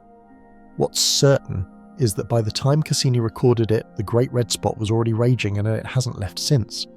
You focus now on Webb's contribution. In infrared, the storm's upper layers glow differently from the surrounding clouds, hinting at complex dynamics. Hotter material rises at the edges, while cooler regions sink in the middle. It's like staring into a cosmic whirlpool, each band of colour representing temperature and altitude. The telescope's sensitivity reveals how deeply the storm plunges. Some layers reach hundreds of kilometres downward, far deeper than Earth's hurricane rays, which only skim our atmosphere in comparison. And yet the storm is shrinking. Over the last century, astronomers have watched the Great Red Spot contract. In the 1800s, it stretched nearly 40,000 kilometres across, big enough to swallow 3 Earths side by side. Today it measures about half that. Why? Scientists still argue. Some think it's dissipating, losing energy to surrounding bands. Others propose it's simply cycling through a natural ebb and flow, destined to swell again in centuries to come. Webb's role is to track the fine details of its changing chemistry, searching for clues in the gases that swirl like paint in water. Here's your quirky tidbit. In 1979, when Voyager 1 flew past Jupiter, the Great Red Spot's colour looked paler than expected, almost pinkish. Scientists debated whether the storm was fading in personality. Jokingly, some compared it to a tired celebrity losing its flair. Later analysis suggested the pigments in the clouds, likely complex molecules formed by sunlight and radiation, can shift colour depending on altitude and composition. In other words, the storm's fashion sense changes with the weather. Webb now detects subtle variations in those pigments, suggesting they're constantly broken down and reformed in the upper atmosphere. Imagine hovering above it, shielded from the winds. The oval stretches beneath you, its edges churning at hundreds of kilometres per hour. If you descended into it, you'd find no solid ground, only deeper layers of gas compressing into liquid-like states. The pressure would mount, the heat would rise, and you would vanish long before reaching any core. From your safe dreamlike vantage, though, it looks mesmerising, like watching cream swirl endlessly into coffee. And here's an odd fact to amuse you. On Earth, hurricanes spin out within weeks, their energy lost when they make landfall. Jupiter has no land, no frictional surface to kill its storms. That's why the Great Red Spot has lasted centuries. It's a hurricane with nothing to bump into, endlessly fueled by internal heat. Imagine if Earth's hurricanes could linger forever, circling the oceans like immortal tempests. Our weather reporters would all resign. Scientists use Webb to study how the storm interacts with its neighbouring bands. The edges of the Great Red Spot seem to siphon energy from the eastward and westward jet streams that surround it. Some models suggest it survives by stealing momentum from these flows, like a parasite latching onto a host. Others think it's more symbiotic, with the storm stabilising the larger atmosphere in return. Webb's temperature maps may one day tilt the argument one way or the other, but for now, the debates remain as stormy as the planet itself. You also notice something unexpected. The Great Red Spot isn't alone. Webb's broad view captures smaller ovals and eddies, white storms, brown barges, even tiny red spots forming and merging. Jupiter is a storm nursery, birthing tempests at every scale. Some fade within months, others persist for decades. The Great Red Spot is just the monarch among a vast court of weather, its reign visible but contested. From afar, you let your imagination wander. What if the storm finally dissipates within our lifetime? Generations have grown up with the Great Red Spot as Jupiter's defining feature. To lose it would feel like erasing a familiar landmark. But science teaches humility. Nothing lasts forever, not even tempests the size of Earth. Perhaps future astronomers will marvel at Webb's images of a storm that no longer exists, the same way we now marvel at extinct volcanoes or vanished stars. And yet, you can't help but chuckle at the thought of how earthly we make it sound, calling it shrinking, though, as if storms have egos, as if the red spot is embarrassed to age. Maybe it's not dying at all. Maybe it's simply reinventing itself, waiting to surprise us with a new chapter. For now, Webb keeps watch. Its golden eyes record every swirl, every pigment shift, every dip in temperature, and you, hovering here in thought, gaze down at a storm so vast, so ancient, that even in its decline it humbles the human sense of scale. The Great Red Spot may be shrinking, but it still commands your full attention, as if Jupiter itself is reminding you, size doesn't always equal strength, but legacy speaks for itself. You've spent so much time staring at Jupiter's storms and its grand moons that it's easy to forget the planet has another feature. one so faint it's often overlooked. But Webb doesn't overlook anything. As you drift into a darker angle, sunlight grazing the planet's shoulder, you see them. Rings. Not the thick, icy showpieces of Saturn, but delicate, dusky arcs encircling Jupiter, almost invisible to the naked eye. Under Webb's infrared gaze, though, they shimmer like threads of smoke caught in a spotlight. You can't help but smile. Jupiter, the king of planets, wearing jewelry so subtle you'd miss it unless you knew exactly where to look. A mainstream fact grounds this sight. Jupiter's rings were first discovered in 1979 almost by accident, when Voyager 1 flew past and captured backlit images. Before then, no one even suspected the gas giant had rings. The discovery reshaped how astronomers thought about the outer planets. Suddenly, rings weren't Saturn's exclusive crown. Over the years, spacecraft like Galileo and Juno confirmed the system's structure. A main ring, a faint halo, and two thin gossamer rings extending outward. Still, Earthbound telescopes struggle to capture them clearly. Enter Webb, whose sensitive instruments pull the rings into sharp relief, showing details finer than ever before. From this vantage, the rings glow faintly reddish in infrared dust and tiny rocks scattering light like mist in a beam. Unlike Saturn's icy brilliance, Jupiter's rings are mostly made of dust kicked up by micrometeorites smashing into small inner moons. Metis, Adrastea, Amalthea, Thebe. Each Calamdion sends debris into orbit, or creating a halo that glows faintly around the planet. You imagine those moons as perpetual dust factories, unwillingly shedding material every time they're struck. It's less a crown of jewels and more like glitter scattered around by clumsy roommates. And here's a quirky tidbit. When Voyager 1 first revealed the rings, some scientists joked that Jupiter had diet rings, thin dusty versions of Saturn's opulent bands. The nickname stuck in conference chatter, even if it never made the textbooks. Webb's sharp images prove the point. Jupiter's rings are indeed delicate, wispy, almost skeletal compared to Saturn's extravagance. But in their fragility lies a certain charm. You find yourself drawn to their understated elegance, as though Jupiter is saying, "I don't need to brag, I've got storms and moons, the rings are just a bonus."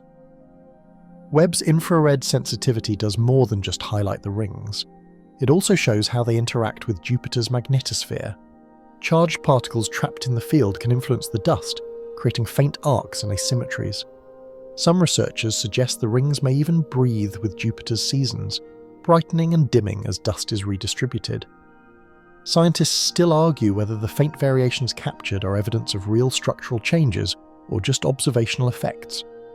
The debate continues, fueled by every new Webb dataset. From your perspective, hovering nearby, the rings stretch outward like ghostly halos. You can see the tiny moons embedded within them, shepherding particles, maintaining order in the chaos. Amalthea, oddly potato-shaped, drifts inside the gossamer ring. Adrastea and Metis skim close to the main ring's edge, their tiny gravities corralling the dust.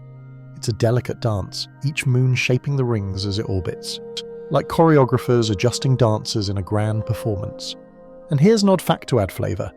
Jupiter's largest moon, Ganymede, might actually sweep up ring dust when it crosses the plane, cleaning parts of the system. Imagine a celestial Roomba, tidying the faint glitter around Jupiter, while the smaller moons keep shedding more. The balance never settles, always shifting, always replenished. That's the beauty of it. The rings exist because they're constantly destroyed and remade. If you were standing on the dark side of one of Jupiter's moons, looking back toward the planet, the rings would be visible as a faint glow cutting across the sky, like a smoky halo around a giant lantern. They wouldn't dazzle like Saturn's. They'd whisper instead, soft arcs shimmering only when the light strikes just right. You picture yourself lying back in the frozen dust, watching those faint threads sweep across the heavens, a subtle beauty, hidden unless you know to look. Historians still argue about whether Galileo ever glimpsed something unusual around Jupiter in his early telescopes.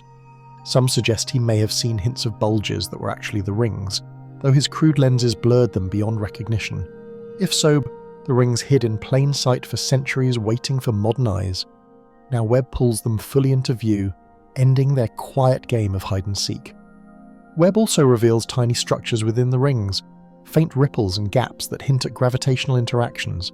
They may be caused by unseen moonlets or by the push and pull of Jupiter's magnetic environment. The patterns remind you of grooves on an old vinyl record etched in dust rather than plastic. And just like music, each groove carries a rhythm, a story of collisions, motions, and cosmic forces playing out over eons. And of course, you can't resist a light-hearted comparison. If Saturn's rings are like a diamond-studded tiara, Jupiter's are more like a wedding band, plain subtle, but deeply meaningful. They're not flashy, but they remind you that even giants sometimes prefer understatement. As you drift back with Webb, the rings fade into near invisibility once more, swallowed by the glare of the planet and the darkness of space, but you know they're there, delicate as spider silk, fragile as smoke. They are proof that even the most obvious worlds still hold secrets invisible until the right eyes, Webb's golden mirrors, find them. You turn your attention away from the faint rings, letting them dissolve back into the background, and instead watch the moons themselves as they glide through their orbits. From your vantage point with Webb, Jupiter's system is not a still life painting but a living dance, a constant ballet of worlds circling their giant partner. Europa, Io, and Ganymede trace their steps in strict resonances, while Callisto moves farther out, keeping time like a drummer tapping a slower beat. The whole arrangement feels hypnotic, orderly, precise, and yet alive with motion. A grounding fact steadies your imagination. Io, Europa, and Ganymede are locked in what's called a Laplace resonance. For every orbit Ganymede completes, Europa circles twice and Io 4 times. This 1-to-4 ratio is not coincidence. It's the gravitational handcuffs of celestial mechanics. The resonance keeps their orbit stable over billions of years, while also stirring up their insides with tidal forces. Without this resonance, Europa's hidden ocean might have frozen solid, and Io's volcanoes might have long gone cold. Instead, the rhythm keeps them restless, a perpetual cycle of push and pull. From Webb's perspective, these rhythms are more than numbers. The telescope can measure eclipses, moments when moons slip into Jupiter's shadow or cast their own across the giant planet. In infrared, the events are spectacular. You see Io glow faintly as it cools during an eclipse, its volcanic hotspots dimming like dying embers. Europa disappears into darkness, then re-emerges, gleaming with reflected sunlight once more. Scientists use these eclipses to refine orbital timings down to fractions of a second. You feel like you're watching a cosmic metronome, ticking with unfailing precision. And here's a quirky tidbit. In 1676, the Danish astronomer Ole Rømer used eclipses of Io by Jupiter to measure the speed of light. He noticed that Io sometimes appeared late or early, depending on Earth's distance from Jupiter. From that, he deduced that light must take time to travel across space. Imagine that, a moon's punctuality revealing one of the universe's deepest truths. Now Webb, centuries later, still times Io's eclipses, though with technology Ole Rømer could never have dreamed of. As you watch, the moon's gravitational tugging on each other becomes more obvious. Europa's orbit stretches slightly under Io's pull, while Ganymede nudges Europa in turn. The result is a delicate cycle of distortions, like dancers pulling on one another's sleeves as they spin. Webb's instruments detect how these tugs heat their interiors, fueling volcanic activity on Io and maintaining Europa's liquid ocean. You marvel at how much life and motion can come from such invisible forces. The scholarly debates surface here too. Some scientists argue that these resonances are stable for billions of years and will persist indefinitely. Others suggest they might slowly drift, with moons slipping in and out of resonance over geological time.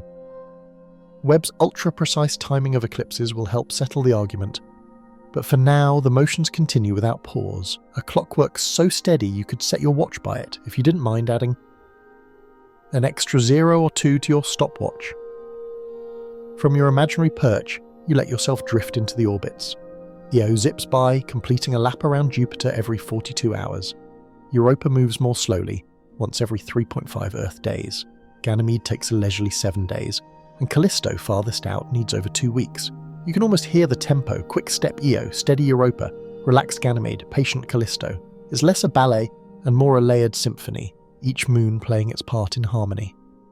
And here's an odd but delightful fact.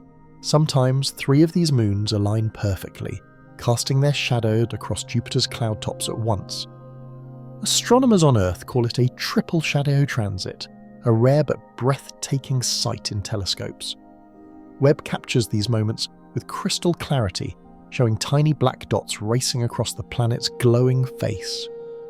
From your perspective here, it's like watching spotlights move across a stage, moons announcing their presence with shadows instead of light. You imagine standing on Europa during one of these alignments. The horizon glows with Jupiter's bulk filling half the sky. Above, Io passes quickly, a fiery ember streaking across the heavens. Beyond, Ganymede rises, larger than Earth's moon, casting a faint shadow in the distance. You'd feel as if you were inside a grand orrery, the kind you see in planetariums, except this one is real and moving around you in silence. Webb's timing precision also feeds into practical science. By knowing the moon's motion so exactly, scientists can predict future eclipses and alignments decades in advance. That knowledge will be crucial for future missions, like Europa Clipper or JUICE, which will rely on such timing for navigation and observation. Historians still argue whether early astronomers realized just how predictable these motions were, or whether they simply cut the mold at the consistency without grasping the deeper mechanics. Either way, Webb now provides data so precise it makes Earth's atomic clocks look sloppy. And, because you can't resist a little humour, you imagine the moons as planet's kids in a minivan, endlessly circling around while Jupiter drives. Io is the fidgety child, bouncing in its seat.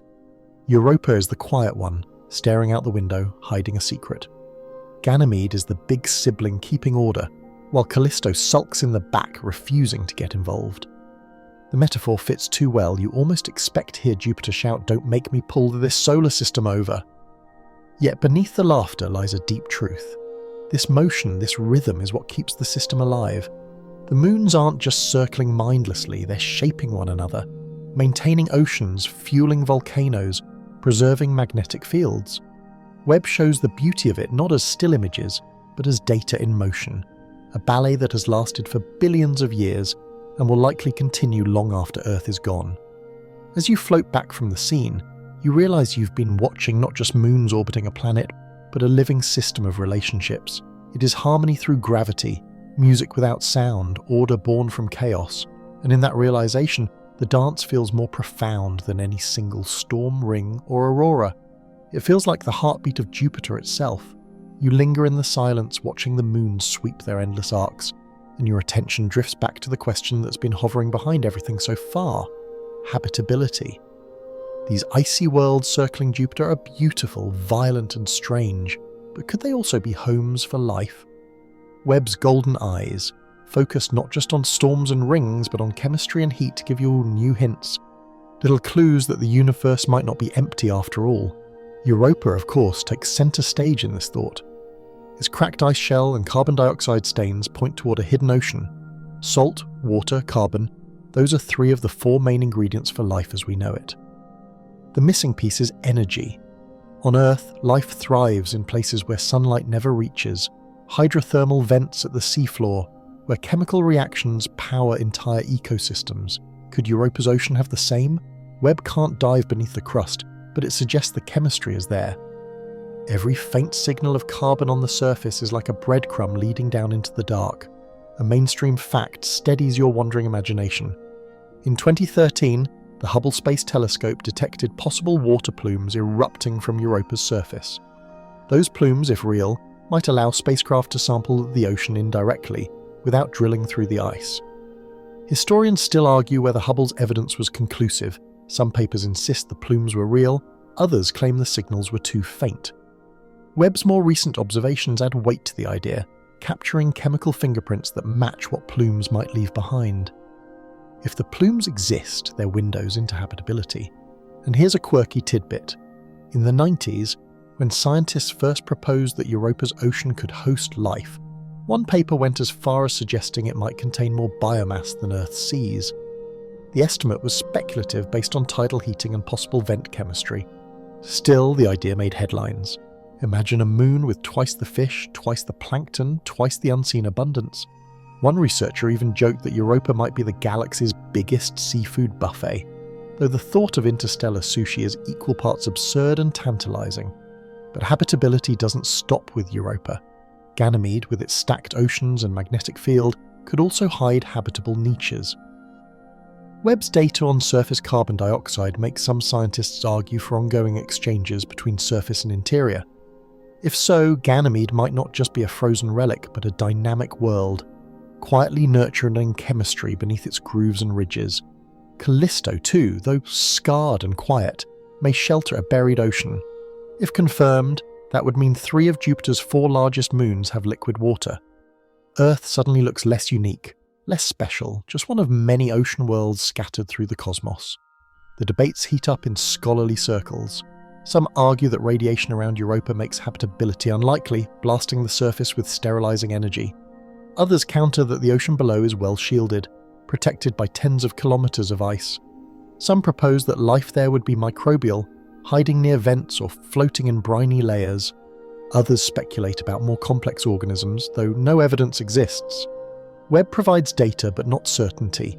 It's like receiving half a crossword puzzle, enough to make out words but not enough to solve the whole. And here's an odd fact. In 2020, researchers studying old Galileo data realized that one of the spacecraft's closest flybys may have flown directly through a plume, though no one recognized it at the time. Imagine that. A spacecraft brushing past droplets of alien ocean spray without realizing its significance. With Webb, the search is more intentional. Every spectrum, every reading is combed for hints of habitability.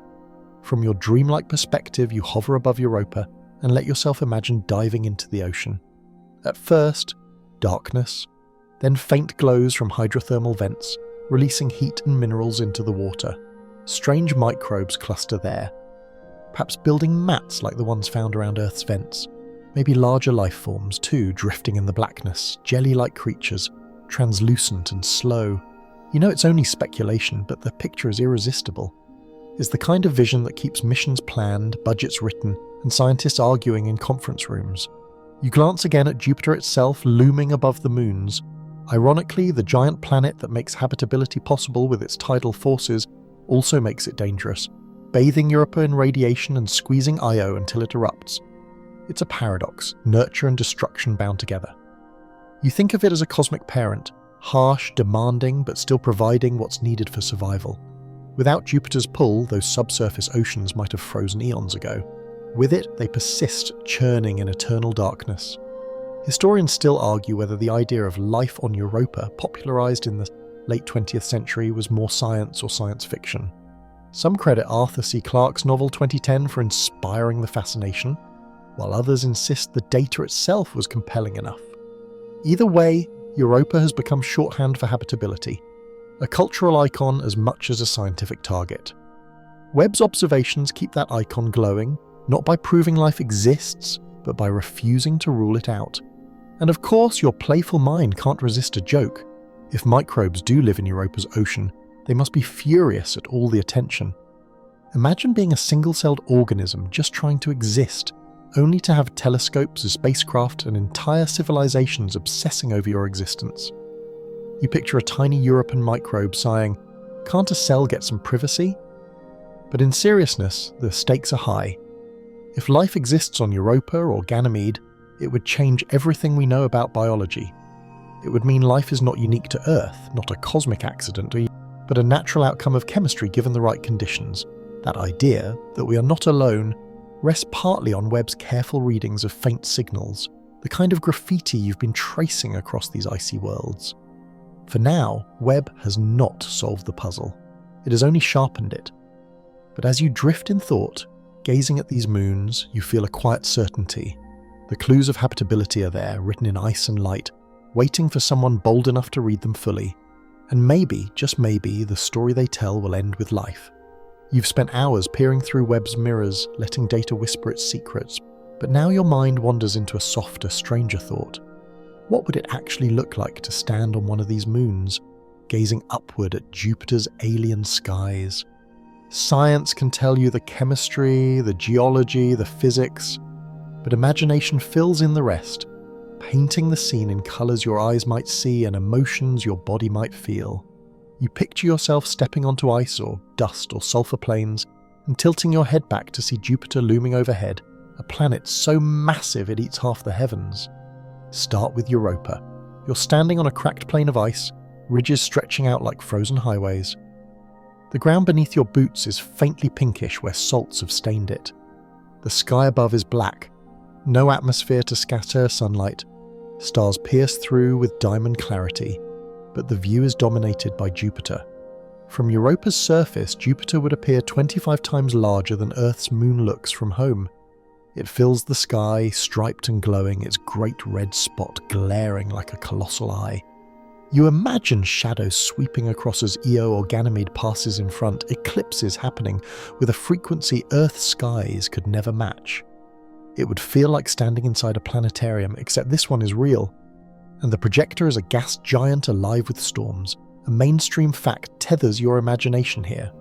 Europa's surface temperature hovers around 160 degrees, colder than any Antarctic night. No human could survive outside a suit, yet that doesn't dull the majesty of the sky. Scientists sometimes describe Europa as Earth-like in size but not in climate, a phrase that always makes you chuckle. Yes, Earth-like. If Antarctica and a freezer aisle had a baby, and then put Jupiter on the ceiling for decoration. And here's your quirky tidbit. Science fiction writers have long indulged in describing the view from Europa. Arthur C. Clarke once imagined lights under the ice, vast cities hidden beneath. Others joked about tourists taking selfies with Jupiter photobombing in the background. You picture it too, an interplanetary influence posting, "Chillin' on Europa, Jupiter's storm is the vibe today." The absurdity makes you laugh, but the vision sticks. Now shift to Io. The ground here is not ice, but fire, sulfur plains, volcanic pits, rivers of lava glowing faintly. The sky is again black, but Jupiter looms so close it feels almost oppressive, like a ceiling about to collapse. Volcanic plumes arc high into the sky, some so tall they catch sunlight even as Io rotates into shadow. Imagine watching a geyser of sulfur rise hundreds of kilometers above your head, glowing red at the base, snowing sulfur dioxide crystals at the top. Webb sees the infrared glow of those plumes, but your imagined eyes would see a landscape alive with fire beneath Jupiter's gaze. Then there's Ganymede. Larger, calmer, with grooved terrain stretching into the horizon. From here, Jupiter still dominates the sky, but its auroras, interacting with Ganymede's magnetic field, would shimmer faintly along the giant's limb. Scientists still argue whether those auroras would be visible to human eyes or only to instruments tuned for ultraviolet. Either way, the thought of seeing both a gas giant and auroras together is surreal. It's as though the universe decided to put the northern lights on steroids and attach them to a planet filling your sky. And finally, Callisto. Farther out, Jupiter appears smaller but still far grander than Earth's moon ever does. The surface beneath your feet is ancient, cratered, silent. Here the view feels less dramatic, more contemplative. Imagine lying on your back in a crater, looking up at Jupiter glowing softly against the stars. Its bands and storms are visible, but at this distance they seem like gentle brushstrokes rather than overwhelming stripes. You would feel as if you were watching a distant fireplace from across the room, rather than standing inside the flames. Historians still argue whether Galileo ever truly imagined these vistas when he first spotted the moons. Did he picture himself standing on them, gazing back at Jupiter?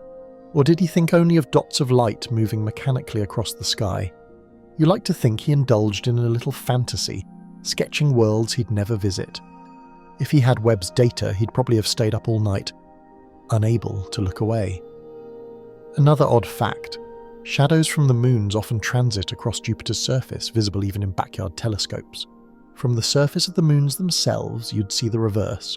Your own world's shadow sweeping across the gas giant, a dark circle racing across cloud tops larger than continents. Imagine the Pride standing on Europa and pointing upward. See that dot on Jupiter? That's us. It's cosmic-scale shadow puppetry, repeated endlessly as the moon's orbit. And of course, you can't resist a joke. Picture a tour guide on Europa leading visitors. On your left, you'll see the great red spot. On your right, Io is erupting. Please keep your helmets on at all times. The sheer absurdity makes you grin because one day, who knows?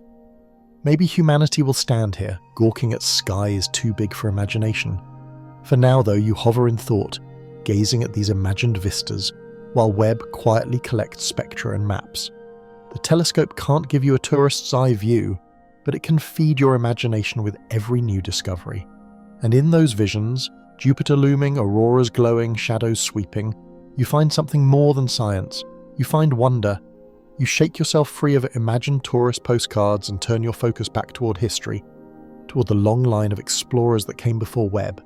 Because as dazzling as Webb's images are, they didn't appear in a vacuum. They are the latest chapter in a story that stretches back decades, one in which spacecraft after spacecraft took daring journeys into Jupiter's dangerous realm, each one adding a verse to the Song of Discovery.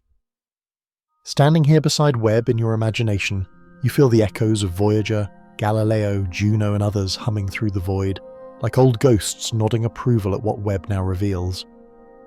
The story begins in 1973, when Pioneer 10 became the first spacecraft to fly past Jupiter. It was a tiny craft compared to Webb, barely armoured. Braving radiation it wasn't really designed to endure. Still, it sent back the first close-up images of Jupiter's clouds, revealing detail no telescope on Earth could match. A year later, Pioneer 11 followed, swinging even closer, nearly skimming the planet's clouds before slingshotting onward to Saturn. Historians still argue whether the Pioneer missions were more daring or reckless, given how little was known about Jupiter's radiation belts at the time. Either way, they paved the way for the giants that followed. Then came the Voyagers, Voyager 1 and Voyager 2, launched in 1977, reaching Jupiter in 1979. They didn't just photograph the planet, they changed everything. It was Voyager 1 that first revealed Io's volcanic plumes, spotted by Linda Morabito in a grainy image. Until that moment, scientists thought Io was just another icy moon. In a flash, the solar system became a wilder, more dynamic place. Voyager also mapped Europa's cracked ice, hinting at oceans below, and captured the faint rings of Jupiter for the first time. You imagine the excitement in those control rooms, scientists gasping, cheering, realizing they were seeing worlds alive, not dead rocks. And here's a quirky tidbit. Voyager's images were transmitted back to Earth in colour, but because the spacecraft carried primitive technology, they often arrived in black and white stripes that had to be manually combined. One engineer joked it was like receiving postcards from your grandmother, cut into puzzle pieces you had to tape back together. Yet out of that patchwork came the most iconic images of Jupiter's system ever taken, still decorating textbooks decades later. But Voyager only flew past. It was Galileo, launched in 1989, that stayed. Arriving in 1995, Galileo orbited Jupiter for 8 years. Braving radiation so intense it fried some of its instruments. Despite its struggles, Galileo transformed our knowledge. It confirmed Europa's ocean, detected Ganymede's magnetic field, hinted at Callisto's possible subsurface water, and observed Io's volcanic fireworks up close. It even dropped a probe into Jupiter's atmosphere, which plunged through clouds of ammonia and water until it was crushed by pressure. Webb cannot dive like that probe, but it builds on Galileo's legacy, painting the chemistry of the atmosphere with new eyes. Galileo's story also carries an odd fact worth savouring. Its main antenna failed to deploy fully, leaving scientists with only a trickle of data instead of the fire hose they had hoped for. Imagine launching a billion-dollar spacecraft and realising its biggest dish was stuck. Yet through patience, clever coding and endless workarounds, Galileo still returned groundbreaking discoveries. It's a reminder that exploration is messy, filled with improvisation and resilience. After Galileo came New Horizons, the Pluto mission, which swung past Jupiter in 2007 for a gravity assist. It wasn't a dedicated Jupiter mission, but its cameras caught Io erupting, Europa glowing, and the rings shimmering in backlit sunlight. Even in a quick flyby, Jupiter couldn't resist showing off. Then came Juno, launched in 2011 and arriving in 2016, still circling today. Juno orbits in a highly elliptical path, diving close over the poles to avoid the worst radiation. Its instruments have revealed Jupiter's interior structure, auroras, and deep atmospheric flows, while its citizen science camera, JunoCam, has turned out some of the most beautiful planetary portraits ever taken. Webb now sits far away, never daring to dive close, but its sharp vision ties all these missions together. Where Galileo gave us surface maps, Webb adds chemistry. Where Juno probes the deep atmosphere, Webb reads heat signatures. Where Voyager offered first glimpses, Webb provides confirmation and nuance. You feel the continuity, like chapters in a long saga, each mission contributing a verse. Historians still argue about which mission made the most transformative leap: Voyager with its surprises, Galileo with its endurance, or Juno with its precision. In truth, each played a role, each one building a ladder Webb now climbs higher. Without them, Webb's data would be contextless. With them, it feels like the capstone of decades of curiosity. And here's a playful joke that sneaks into your thoughts. If these spacecraft were a family reunion, Voyager would be the excitable cousin with wild travel stories, Galileo the tough grandparent with radiation scars, Juno the stylish sibling with modern gadgets, and Webb the distant relative video calling in with Ultra HD footage.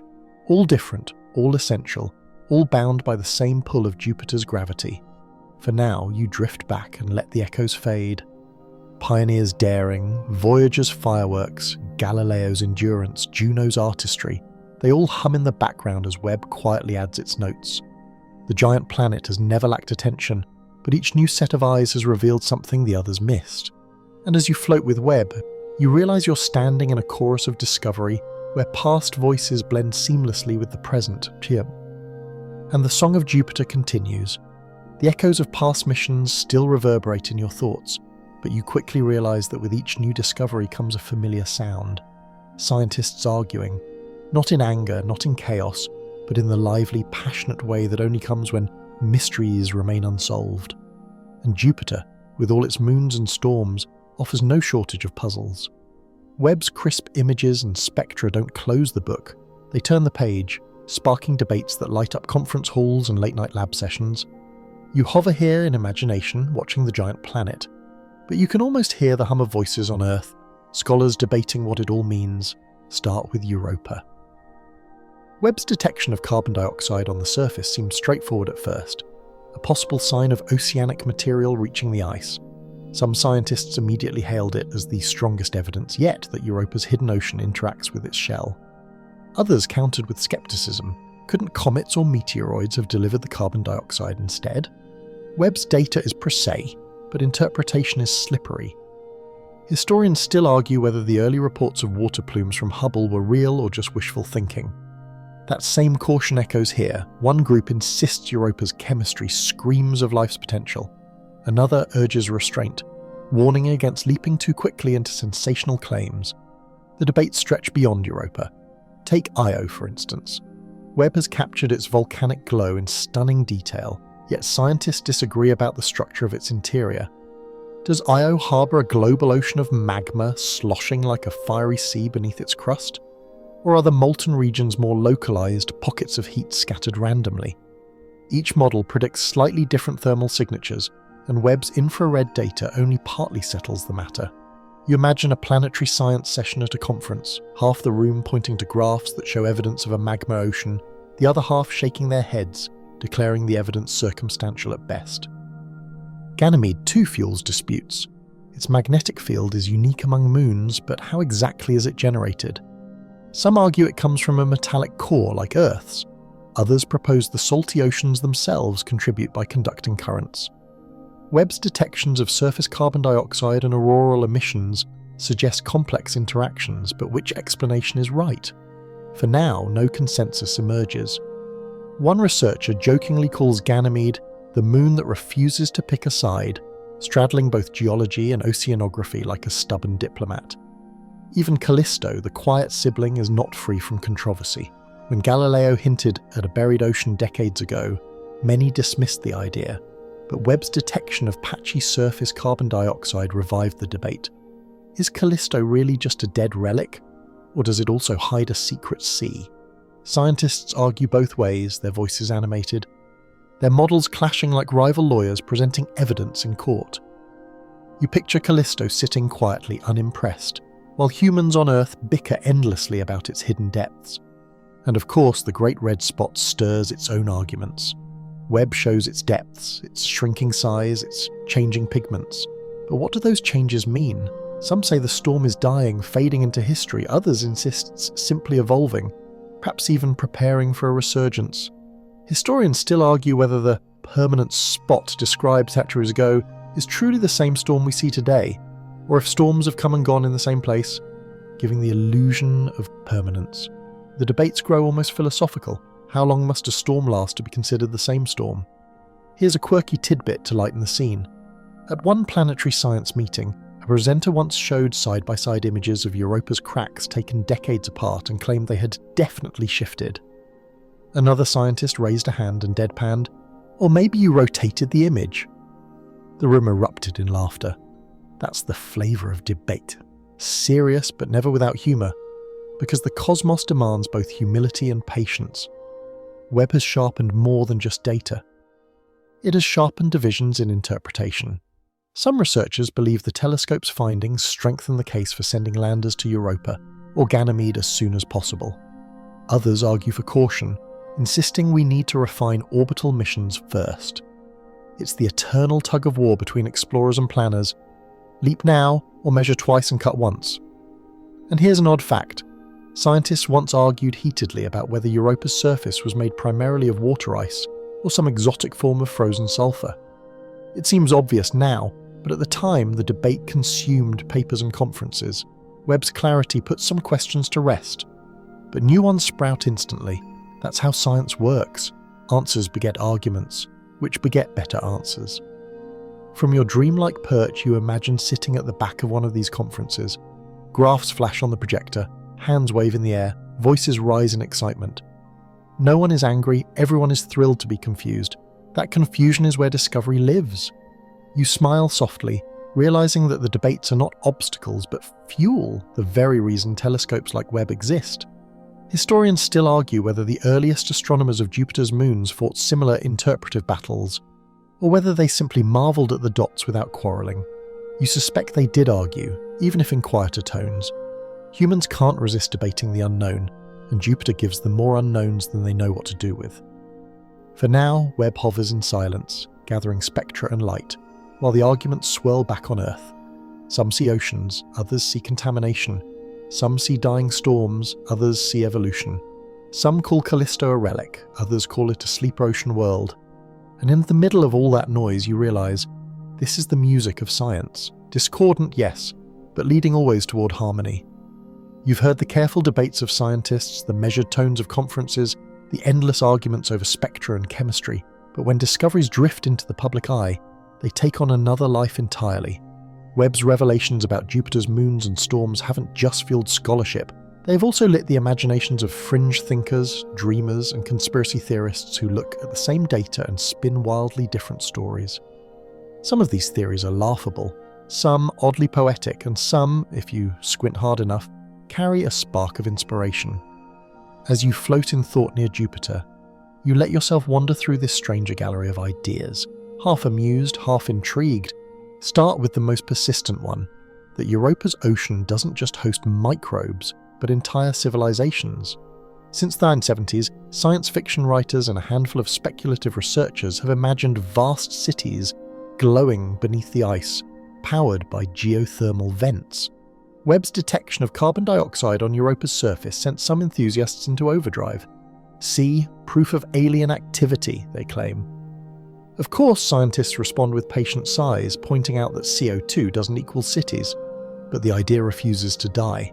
In online forums, people trade visions of bioluminescent jellyfish the size of whales, alien submarines cruising beneath the ice, or even messages encoded in Europa's cracks.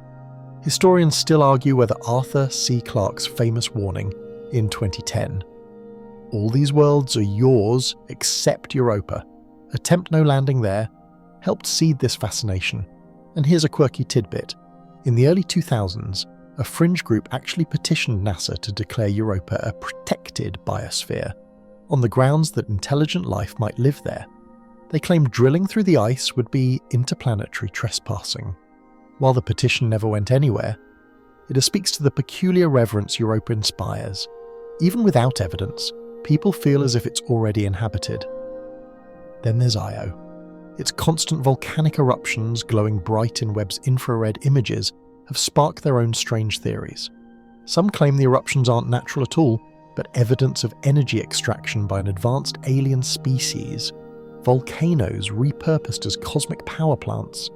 Others imagine Io as a kind of interstellar prison, its surface too hostile for life but perfect for containing exiles. You shake your head at the absurdity, but a part of you appreciates the creativity. Io's fire does look unnatural at times. Fountains of lava arcing into the sky in ways earthly volcanoes never could. Ganymede attracts a different set of ideas. Its magnetic field, unique among moons, has led fringe theorists to suggest it's artificial, a shield constructed by ancient builders. Some claim its grooved terrain is not geological but engineered, highways or power lines etched into the surface. One particularly imaginative theory insists that Ganymede is hollow, its interior filled with alien habitats lit by artificial suns. Scientists, of course, chuckle and move on, pointing to magnetohydrodynamics rather than ancient architects. Yet you can't help but admit a hollow moon with glowing cities inside sounds like the setup for a story you'd definitely stay up late to read. And then there's Callisto, the quiet sibling. Because it shows little geological activity, some fringe minds argue it must be a storage vault for ancient artifacts, a galactic library buried beneath its craters. Others take a darker turn, imagining it as a testing ground for weapons of unimaginable power. The sheer stillness of Callisto seems to invite these projections, silence mistaken for secrecy. But fringe theories don't stop with the moons. Jupiter itself, massive and mysterious, inspires its own catalogue of speculation. Some argue it isn't a planet at all, but a failed star that could be reignited by advanced civilizations, turning the solar system into a binary system. Others go further, insisting Jupiter is a kind of cosmic engine, deliberately placed to balance orbits and protect Earth from comets. Scientists shake their heads, but you can almost hear the romance in the idea. Jupiter as guardian, not just giant. And here's an odd historical anecdote. In the late 1800s, before spacecraft, some astronomers speculated that Jupiter's Great Red Spot might be a solid surface, perhaps even land floating atop the gas. A few fringe writers spun it into a continent inhabited by storm-dwelling creatures. Today, Webb shows the spot as a storm, not a continent, but the dream lingers. Whenever new data arrives, fringe thinkers resurface with new twists, claiming Webb has revealed not chemistry but messages, not storms but signals. Historians still argue over whether fringe theories harm or help public interest. Some say they muddy science, spreading misinformation. Others argue they spark curiosity, pulling people into astronomy who might never care otherwise. After all, many of today's scientists grew up reading science fiction filled with European aliens and Jovian mysteries. Inspiration sometimes starts with wild ideas, even if reality later prunes them. As you float in this thought experiment, you smile at the contrast. On one side, scientists hunched over data, parsing chemical spectra with careful caution. On the other, dreamers tip off for sketching alien submarines under Europa or control rooms on Ganymede. And in between sits Webb, silent and impartial, recording light without judgment. You realise both sides, rigour and imagination, are part of humanity's exploration. One grounds us, the other propels us forward. And of course, your playful side can't resist a joke. If European civilizations really do exist, they're probably rolling their single-celled eyes at us, muttering, "Again with the telescopes? We're trying to have dinner here." The thought makes you laugh softly, because it captures both the absurdity and the wonder of it all. For now, Webb provides no evidence of alien civilizations, hollow moons, or cosmic engines, but the fact that people dream these things at all speaks volumes about our hunger for meaning. Science provides the data, imagination fills the gaps, and somewhere between the two, maybe, lies the truth. The fringe theories still buzz in your mind, wild and unrestrained, but you know where those dreams eventually lead. To human ambition. Because as long as Jupiter's system has existed, it's been beyond our reach, and yet we've never stopped imagining a way to go there. Every new image Webb sends, every spectrum hinting at oceans or chemistry, adds fuel to the fire of possibility. You hover with Webb now, but your thoughts drift forward, to missions on drawing boards, to spacecraft not yet built, to humans daring to picture themselves one day standing on those icy plains. The most immediate dreams belong to robots. NASA's Europa Clipper, scheduled to launch in the 2020s, is designed to orbit Jupiter and swoop repeatedly past Europa. It will carry a suite of instruments to sniff the moon's thin atmosphere, scan its ice shell, and probe for signs of plumes. In essence, it will do the detective work Webb cannot, diving close enough to taste the graffiti you've been watching from afar. The European Space Agency's JUICE mission, Jupiter Icy Moons Explorer, has its sights on Ganymede, Europa, and Callisto, aiming to study their oceans, magnetism, and potential habitability. Together, these missions are the scouts' stepping stones toward a future where exploration grows bolder. A mainstream fact steadies your excitement here.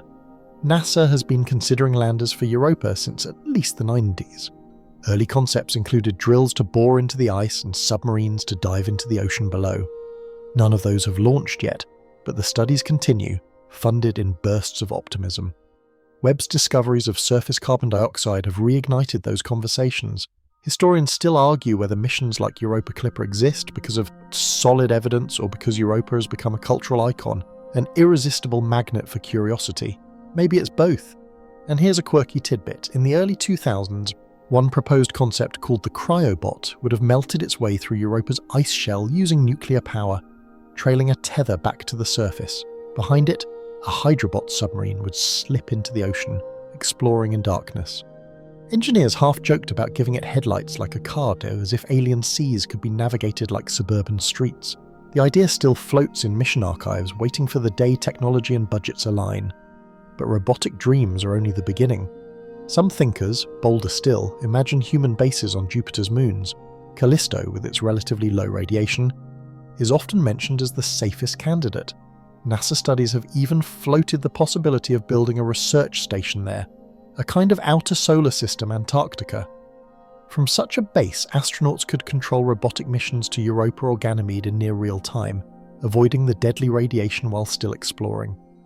You imagine domes glittering faintly against the cratered ground, lights glowing in the long Jovian night.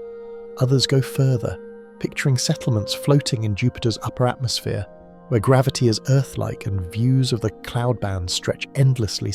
Science fiction writers have painted cities suspended by balloons, drifting above storms larger than continents. Scientists roll their eyes, pointing out the lethal radiation and fierce winds, but the dream persists.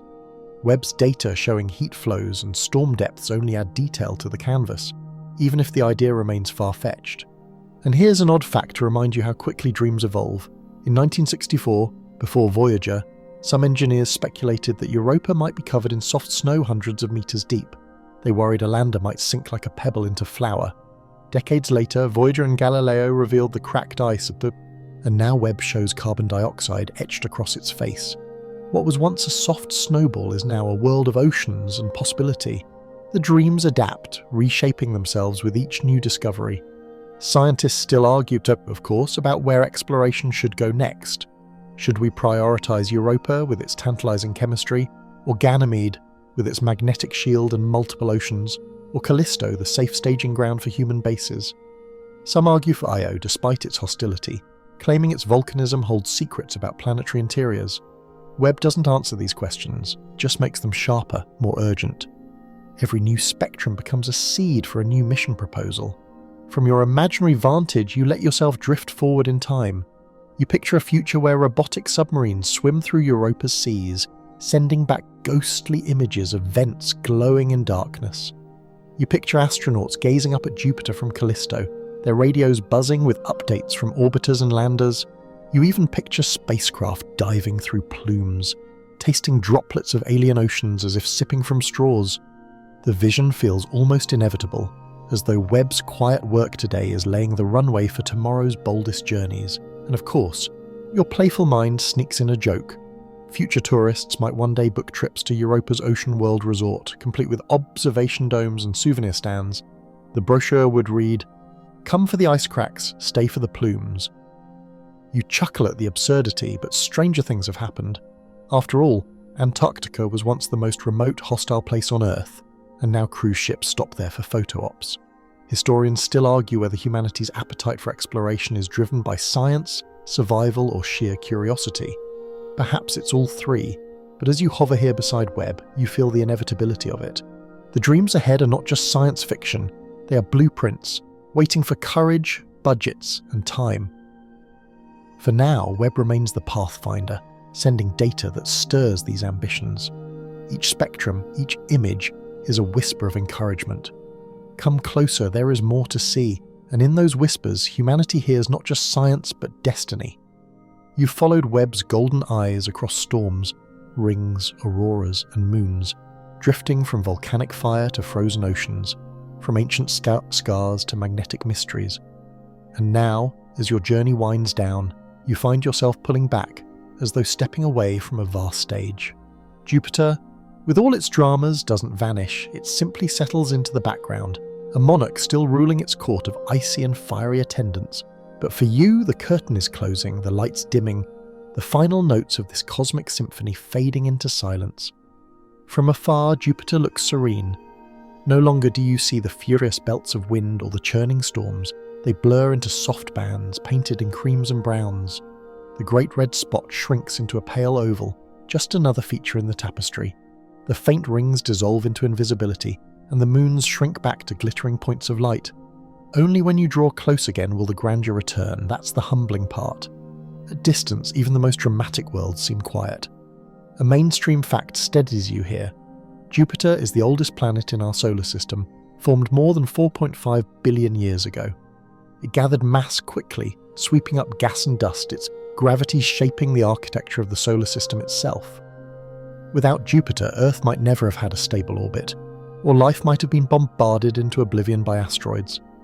Historians still argue whether Jupiter acted more as a shield, deflecting comets, or as a menace, hurling them inward. Perhaps it was both, protector and destroyer in one, and here's a quirky tidbit. In the 17th century, some early astronomers believed Jupiter's massive size might mean it was inhabited by giants, beings proportionate to the world's scale. It sounds laughable now, but it was a sincere attempt to imagine what bigger might mean.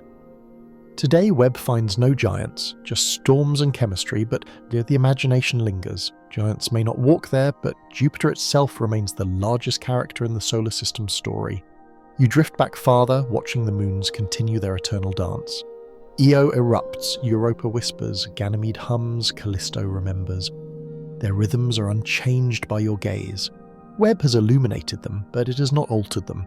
They will circle long after Webb's mirrors have cooled, long after its instruments fall scoulant. You realise that part of the beauty of exploration is its humility. We come, we observe, we leave, and the cosmos continues. Webb's findings, though, ripple outward.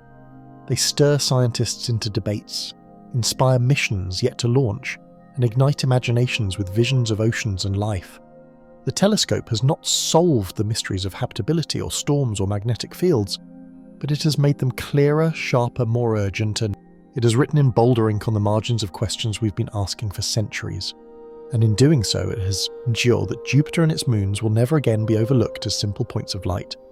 From your dreamlike vantage, you take one last look at Europa's cracked skin, at Io's glowing eruptions, at Ganymede's layered heart, at Callisto's ancient craters. Each moon is a book, each chapter half read, each page waiting to be turned. Webb has offered you glimpses, but the full stories will belong to future explorers, robotic and human alike. For now, you're content with whispers, knowing the full chorus is still to come, and, because you can't resist a gentle joke, you imagine Jupiter leaning back in its gaseous throne, sighing, "That's enough paparazzi for 1 century. Close the curtain, folks." The image makes you smile because there's truth in it. No matter how many telescopes or probes we send, the planet always keeps part of itself hidden, a little mystery left in the dark. Historians still argue whether exploration is ever finished. Did Columbus finish the Atlantic? Did Voyager finish the solar system? Webb certainly hasn't finished Jupiter. It has only set the stage for what comes next. The icy curtain doesn't close forever. It just signals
The end of one act and the promise of another. As the curtain falls in your mind, you let yourself exhale. You've wandered through storms older than civilizations, oceans darker than any trench, rings fainter than whispers, and debates fiercer than hurricanes. And now you carry Webb's dazzling revelations with you, not as answers, but as invitations. The show is far from over.